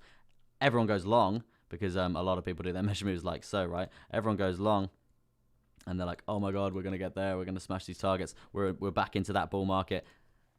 Then the whales just absolutely dump off a cliff. So yeah, I wouldn't be surprised if something along the lines was going to happen, just looking at how much everything is correlating together. Nice to see you back on the stream there, Ivo. OG out here, Ivo. Let me jump to, that was VeChain. Let me jump on the RSI for VeChain quick. As you can see here, we do have this downward sloping resistance line coming through. Slow down, Chester, too fast, you're talking too fast. We do have this downward sloping resistance line coming through here. And as you can see, we do have a level of support, which we're currently finding, right? We're currently finding a nice level of support. So we do need to think about that. We need to think about referencing this if we do see some price action coming through here. If we do see the resistance playing out here to the downside, if we find the resistance off this grey box zone here, like so, we should be referencing the RSI here, because if we can find a level of support, that's basically it's got the likelihood to potentially hold us up, right? Potentially hold us up at these higher low points at around that 12 cents, right? Around that 12 cent mark, right? So yeah, definitely something to reference there when you're trading there. What is next on the chart there? Let me jump to T-Fuel. Enjoy. You too, Kidney Man. I don't know if you're going, but good to see you back on the stream, Kidney Man. Appreciate your support. Even if every time you do come on, you talk about selling kidneys. T-Fuel, Theta. Oh, Theta Fuel. Right, I'm with you. That's been doing insane gains recently. Ivo is in and out of the bed operator. Out of the bed like a bed operator. Brilliant. Very, very funny, bro. I'm just going to have some H2O and I'll jump onto Theta Fuel for you there. I'm running out of water. It's not good. I am at 2.5 hours there. Half an hour left of the stream, guys. As I said, I was going to do 3 hours this morning if my wisdom teeth were going to hold up. And yet they are painful, but I'm holding through. Smooth operator. Funny stuff going through there. But yeah, as you can see, we got this downward sloping resistance line for Theta Fuel. This upward sloping support line for Theta Fuel coming here. I mean, it's not looking so bad. And this is the 4 hour. Jeez, this is the 4 hour. It's looking very good in terms of this uptrend coming through. Very, very healthy indeed. And that does explain it has been following Theta indeed, because Theta's looking good as well. So yeah, I would be refill. I would be Theta Fuel refill. I would be looking at potential finding some resistance at this point, because as you can see, we have seen these gains, right? These are not like 5-minute gains. These are big gains. So in terms of having a gain like this, a parabolicness sort of candle, right, you're going to need consolidation, downward sort of spike period. So now at this point in time, we're preparing for that momentum to the upside. So yeah, we're obviously going to find some resistance off this volume weighted ATR band coming through here. But with that being said, on the 4 hour, if we can get above it, right, let me get to some previous history, right? Previous history here. As you can see, the volume weighted ATR band coming through here. We do see resistance off it. But as I was just saying, if we can get above it, we trend above it, right? We trend above it, creating some big gains, right? So yeah, imagine we got above it here, right? And obviously it's this little red line here, right? So we got above it here, and we've seen these trends. We've seen this trend above it, and that's just insane gains, right? Obviously always coming back down and testing it, as we do. Tested it. Oh, we're back above it. We're trending above it. We're continuously trending above it. Come back down. We test it again. Oh, we come back below it. We trend above it. Very nice stuff. So yeah, that would be a crucial point to watch right now on the 4 hourly for Theta Fuel, because if we can get above it and hold the line there. Chester charts. ASMR. Chester charts.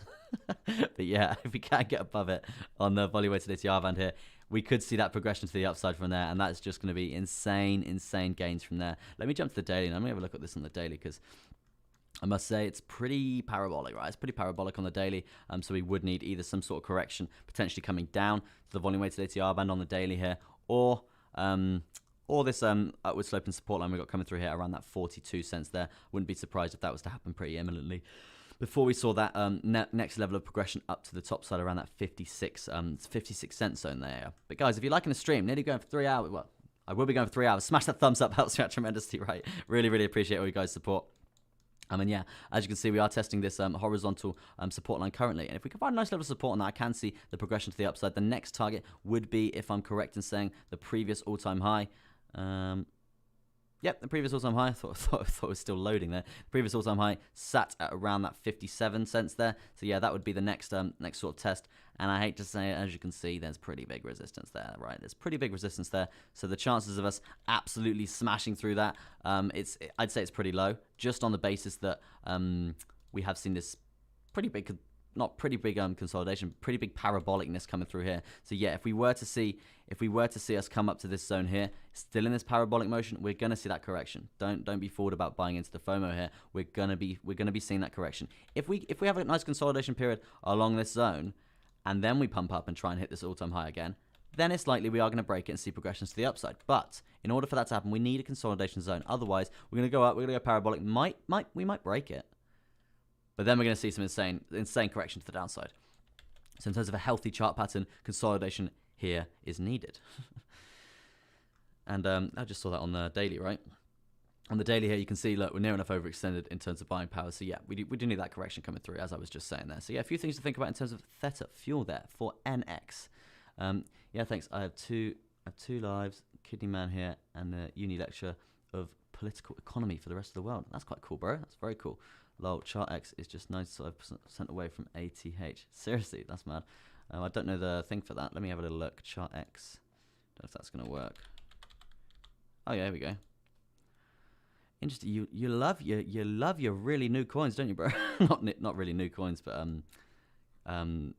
coins that aren't essentially established, I guess. Really big supply coins, I think. Obviously, I'm not taking the mic. I'm just saying that you're requesting them. Leader Crypto. Nice to see you on the stream, my guy. Let me jump to the daily. Let's see what's going on here. It's just gone down. God, we did. That's definitely got pumped up big, didn't it? It's just gone down. I mean, we did see a bit of a reversal on the daily before. But yeah, I mean, ever since the whole thing, we've just been trending down. If you are going to be looking at a bounce point, I mean, you've pretty much lost it. I hate to say, bro. I hate to say it. Yeah, you pretty much lost it. It's likelihood you are going to come down further. Thanks, G. Not a problem at all. Spaceman to the moon.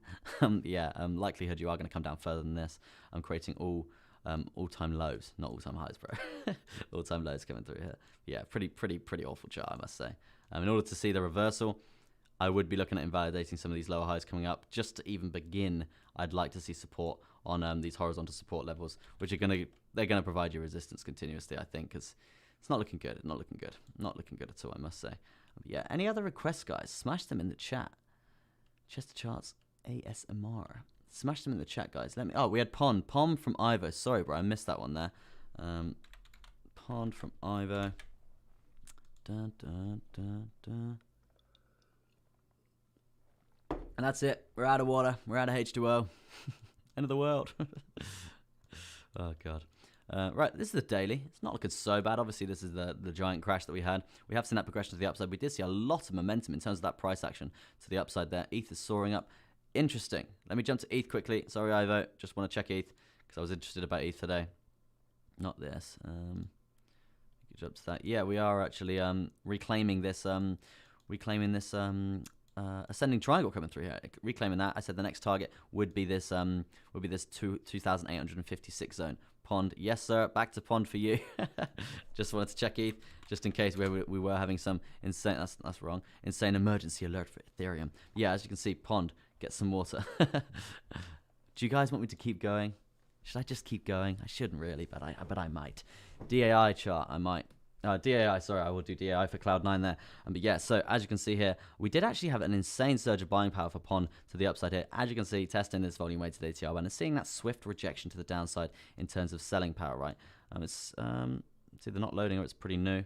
Yeah, it's pretty new. It's pretty newer here and back from March, right? So I mean, in terms of what's happened, we have just gone down. Obviously, this is partly I'm full on ETH. I have 3.5k feeling. Yeah, I feel you, bro. I do feel you. I feel you. As I said, I think it was like a few videos ago, we do have insane resistance at 3,500. But yeah, there's a definite potential long position up to that point.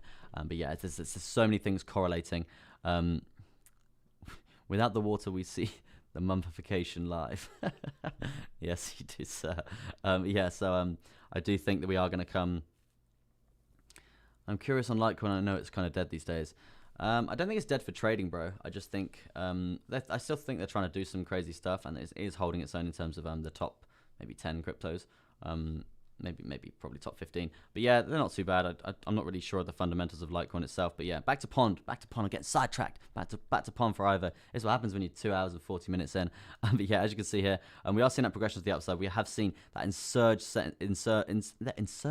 insane buying power, right? Near enough coming up to that open point there, and that's another probably point why we found SkyDMX late on the stream today, bro, but nice to see you coming in here.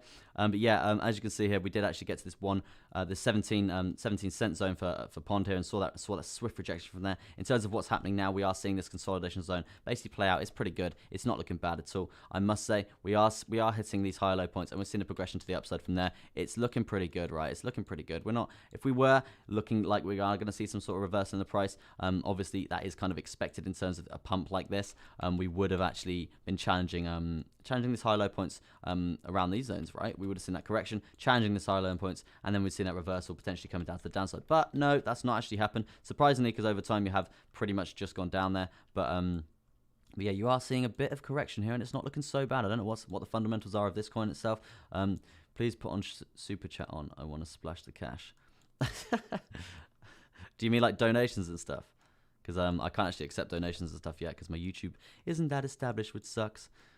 Please suggest me altcoin for now. If you want an altcoin for now to look at, bro, it'd be KSM. Have a look at KSM. Potential stuff going on there in terms of a long trade. Obviously, nothing I say is financial advice. Do your own research there. Let me jump back to, what was it? It was Pond, wasn't it? Again, sidetracked on Pond massively here.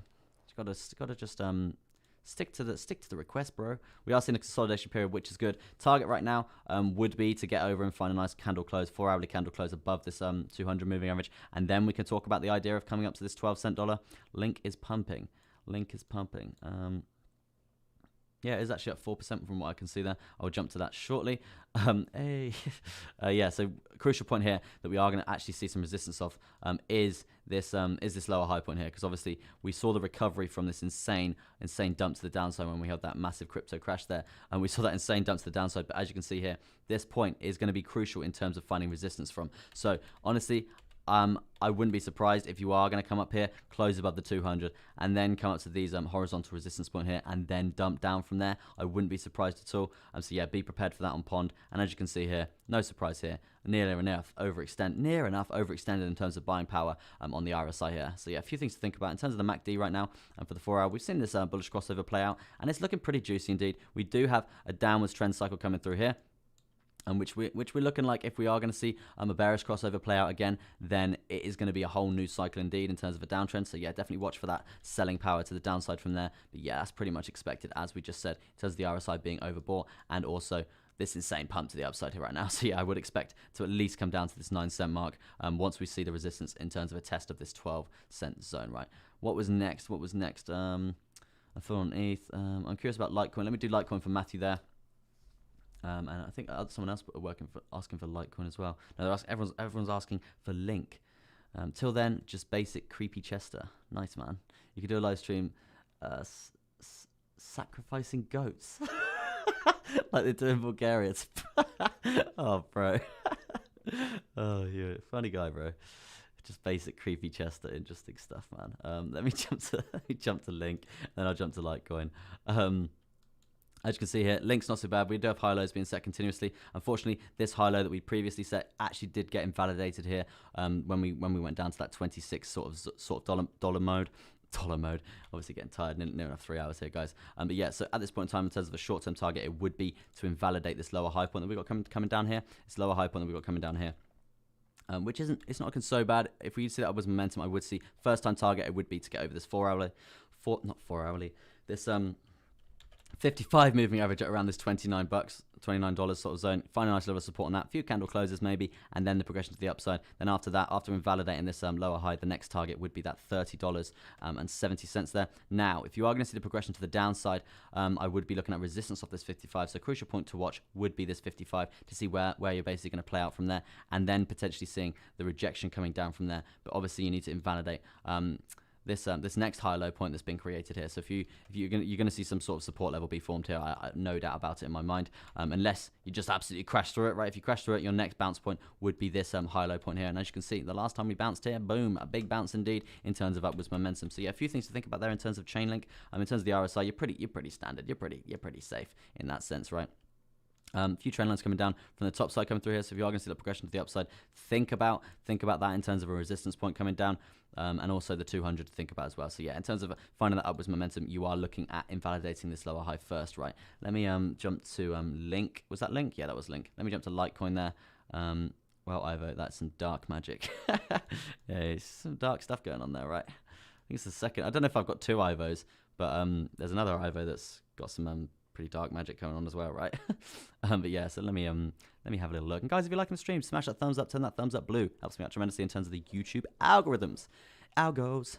Yeah, in terms of what's happening here for Litecoin right now in terms of chart patterns, this trend line is obviously being respected and currently being challenged now at this point, right? Currently being respected and challenged at this point now. So we would be looking at basically holding that. If we can hold that and not sorry, yeah, if we find resistance off this point, we are going to go back into the lower side of this symmetrical triangle that we've got playing out here, and we are going to see that consolidation period happen even more. And it is, I must say, it's really annoying on all these charts right now because we are just seeing all these chart patterns just fizzle out into complete nothingness, which is very frustrating, probably just trapping everyone into longs here, and also some shorts there as well. So yeah, in terms of what's happening right now for Litecoin, I do think we are going to see the progression to the upside, which is going to be really nice to see, because we're not eradicating these high low points coming through here. So it's still the uptrend, but in order for a target, we would need to break above this downward sloping resistance line currently, and the 55 moving average on the 4-hourly time frame here. So yeah, a few things to think about there. I don't know where the RSI has gone for this chart here. It should be here, but it's not. Let me bring it up. There we go. Oh no, what? Now it's back. What? Trading view doing a madness. Yeah, so we do have the downward sloping resistance line here on the old Litecoin here. So if we are going to see that progression to the downside and see the resistance of the 55 moving average coming through here, the likelihood is that we are going to come down and bounce off this zone here. So that would be a crucial point to watch for Litecoin there itself. And guys, I do appreciate all the support there in the chat. I see you guys saying smash that like button. It does help me out tremendously, honestly. Like, I hit 280 subscribers in the space of like 3 weeks, which is just absolutely crazy. And I really, really do appreciate all you guys out there. Yeah, near enough 3 hours into the stream, guys. What was next on the list? Any requests, guys, smash them in the chat. See if I missed anyone. ADA breaking out from Cloud9. Let me jump to ADA. We were looking at a breakout to the upside for ADA. If I do, no, we weren't. That was the other day. But we are looking at holding this level of support for ADA, which is pretty crucial, right? Pretty crucial. We hold this level of support at around that $1.69 mark. Sat on that 55 moving average on the 4-hourly here. So it's an ideal scenario that we do actually come up and we test this this crucial lower high zone again. Crucial lower high zone again. As you can see, the heavy resistance that we keep finding off this zone is not good. It's not good. If we do see heavy resistance here, we could potentially break to the downside and start invalidating these high low points coming through here. Ideally, that's not the best solution, and we don't want that to happen, but we do need to take into account that we could be looking at something along the lines of that to happen when we do get to that sort of price action, right? I've run out of water and I need some more. Not good. Smash it, people, smashed. Thank you, Leader Crypto, means a lot, bro. And guys, I do this every single morning, Monday to Friday. So yeah, smash that subscribe button and notification bell if you're never going to miss one of my uploads. Also, we do have this downward sloping resistance line coming down on the ADA as well. So if we are going to see that progression to the upside, which likelihood it is going to line up pretty perfectly with these lower highs, with this horizontal resistance point at around that $1.80 mark, we are likely to see a heavy point of resistance there, and then basically a reverse in the trend in terms of selling power, and then then the dump of ADA, right? The dump of ADA. Hopefully we can find a nice level of support at around this zone here. If not, I can definitely see some imminent rejections coming through at around this sort of zone coming through here, right? Yeah, definitely something to consider there, guys. Let me have a look. Well, either that's some dark mate, true story, man. Kid you not? Interesting. I've actually been to Bulgaria, bro. I went skiing there. It was a mistake because the skiing there was dreadful, but I did go. I hope the stuff and have appropriate protection. Study magic for years and still not the goat sacrifice level. Interesting. Interesting people on my stream today. But yeah, let me jump to let me do a little summary on Bitcoin. Let's see what's Bitcoin doing. We have actually pumped considerably. Very nice to see from Bitcoin there. Very good decision, Bitcoin. Pumping is good. Very nice pump. We are currently coming up and testing this 36,625 zone. That's the ideal place that we can find a nice level of support. If we can find a nice level of support there, we could be looking at some progression to the upside from there, like so. That's going to be ideal in terms of a potential trade to the upside here for the 1 hour for Bitcoin here. Banksco, yeah, Banksco, and it was just icy as hell, bro. It was pretty bad. It was pretty bad skiing. But in terms of Banksco, it's Banksco, yeah, Banksco itself, in terms of a place, really nice place, bro. Very picturesque in terms of the mountains, even all the architecture and stuff, really cool stuff. But yeah, very nice place in the middle of nowhere as well. Very cool. But yeah, in terms of Bitcoin right now, we are looking at a potential break to the upside here. Very nice indeed. Obviously, we need to find that level of support and invalidate this lower high point that we've got coming through here at that 36,625 zone. If we can get to that point there, find a nice level of support, potentially lose it, have a little retest to the downside. Lost my liver. What is it with everyone losing livers and kidneys? and then break to the upside. I was an annoying guy pushing people into the bar for free drinks. Lost my liver there. Oh right, okay, yeah. You're a promo. I actually used to be assistant manager of a nightclub, so I know that feeling, bro. I know those late nights. I know those sessions. Yes. Fun times. Wouldn't regret it, but we had fun. Didn't we? But yeah, in terms of Bitcoin right now, that's the target for right now. If we do see rejection, if we do see a swift rejection coming off, in terms of referencing the RSI, let's get rid of the MACD, right? In terms of referencing the RSI right now, it would be we would be quite away from being overbought, right? Quite away from being overbought in terms of the 4-hourly chart here. So yeah, we got a bit of a way for that. So it's likely we are going to see a bit of rejection coming off this 200 if we are going to correlate with the RSI coming through here. Sky Demex, my guy out here in the chat. Very nice to see you on the stream again, bro. I lost my toenail from Tony. Interesting stuff. Losing his toenail. Tony lost his toenail. Definitely gonna watch that back. What's next? XLM for Matty there. Do you wait for the retest when you trade, Chester? Absolutely, indefinitely, every single goddamn time. Otherwise, you're gonna get trapped.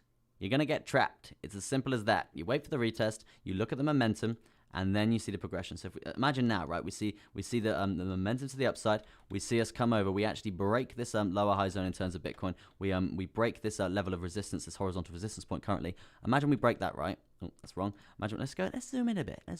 Imagine we break this sort of zone here to the upside. Find a level of support here. I'd still be waiting for a retest. I'd still be waiting for a come down retest and assessing the momentum, because basically, one, you're going to get a better entry for starters. You're going to get a better entry at the end of the day. And two, imagine you were just to enter here, right? Imagine to enter here with a tight stop loss. If you actually even get a retest, you're going to get stopped out. It's as simple as that. Guys. So yeah, sorry, it would be like that. So you would be literally getting stopped out when you do get a retest. So you want to wait for the retest, wait for the momentum, see the momentum to the downside, whether it's switched. Like right now, we know when we see the momentum to the upside on the RSI, we're going to get to that overbought point. So when we get to the overbought point, we see that rejection in the price because it's going to be sold. So that's an indication we're going to see rejection in the price, and that's when we're going to wait for the retest and see where we are on the RSI again, and see where we are on the MACD, because that's going to be an indication of whether we are going to have that continuation to the upside once we've come up and down, have that continuation yet again, or we're going to have the continuation to the downside. So yeah, a few things to think about there. Got to go, bro. Need to pretend I care about a day job. Nice to see you on the stream, Ivo. You take care, bro. Hopefully I'll see you tomorrow. Early morning, 9 a.m. here in UK time. But yeah, great to have you on the stream again, bro, and hope you have an amazing day out here. Amazing day out here. But yeah, so yeah, definitely in answer to your question, in answer to your question, Toy Wolf there, I would definitely always be waiting for that retest. Always be waiting for that retest. But yeah, what was next? XLM for Matthew there.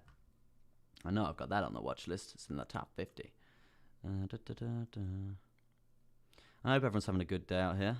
I know it's not as hot today in England. It's quite chilled. It's quite nice. Finally, it's been just insane recently. So let's do a bit of Stellar. Oh, that's the wrong chart. Let me in terms of my TA, my live TA. Let's do a bit of Stellar. I know I would have a little bit on it. I haven't really done that much on Stellar, to be honest.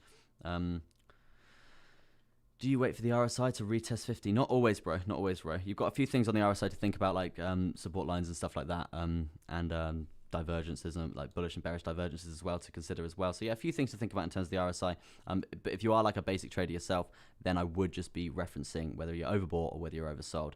And that's basically an indication whether you're going to see the reversal. Like here, you can see we got to that overbought point, the price dumps. It's as simple as that. We got to the sold point, it pumps. It's as simple as that. So yeah, I would be referencing that when trading almost indefinitely. Granted, it's not always 100%.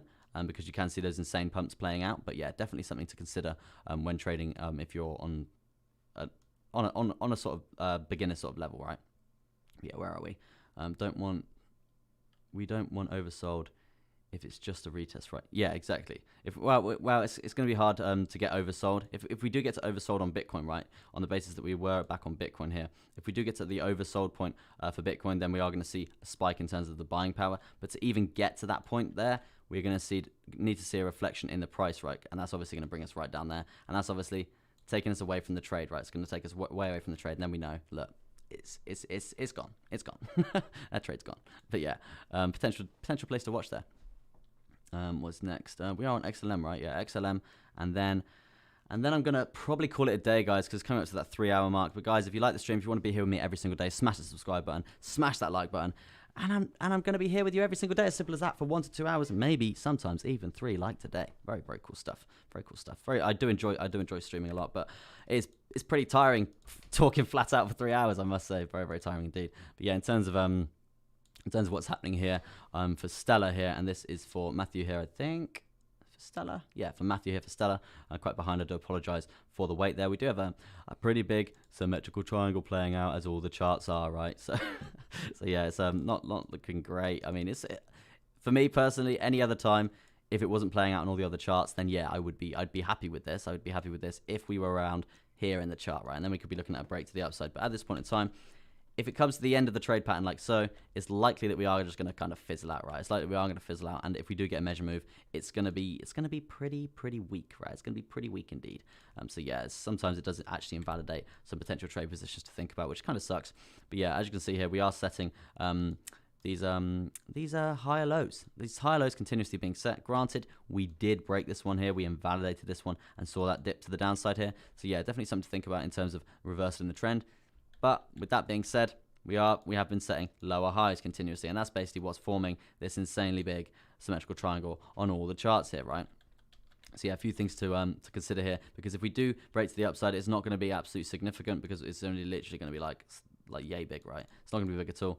In terms of a trade, it's going to be pretty flaccid. Oh no, it's not so bad. Oh, I'm on the bigger time frame, so that's sort of why there. So yeah, potentially looking at maybe a 5% there, obviously depending on where we're going to break along this zone, obviously managing the moving average and this horizontal resistance point currently at this 39 cents mark there. So yeah, we definitely need to think about that. And if there is a potential trade here, as you can see, we don't really have a lot of resistance to basically overcome here on the 4-hourly time frame. It might be different on the hourly.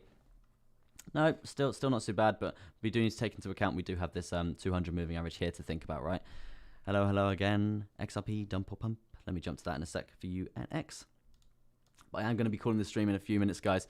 I am pretty knackered and I've been going for 3 hours. But yeah, potential trade to think about there. Obviously, do your own research, guys.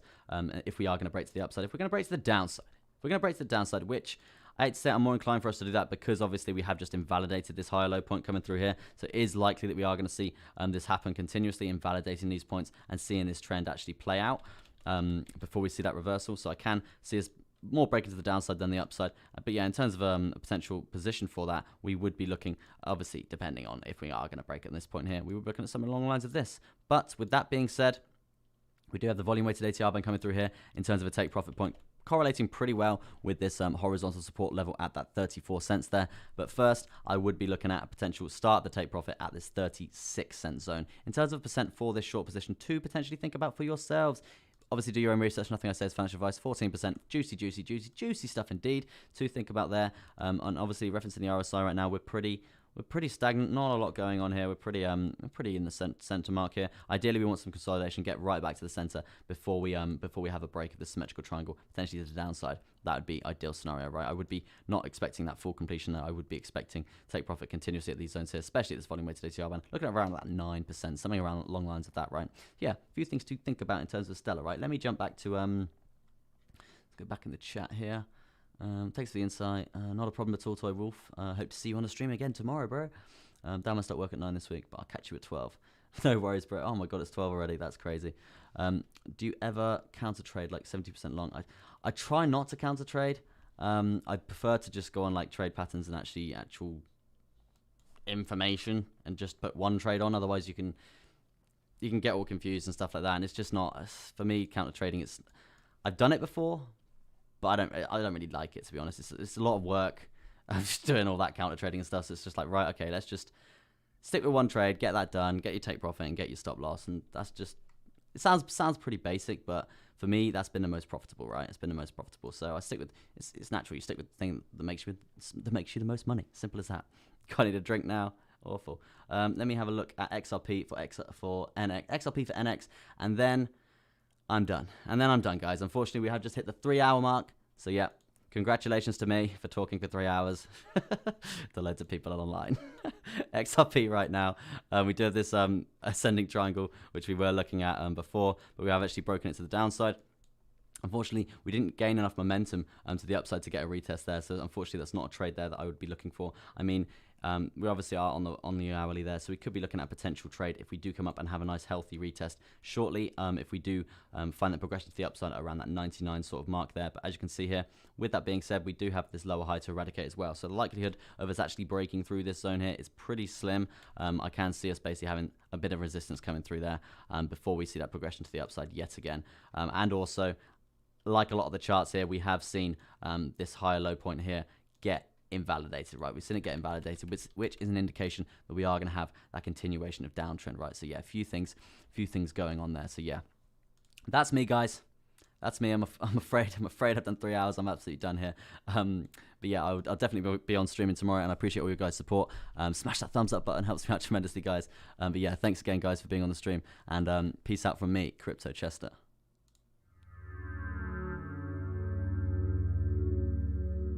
And subscribe if you want to be here tomorrow.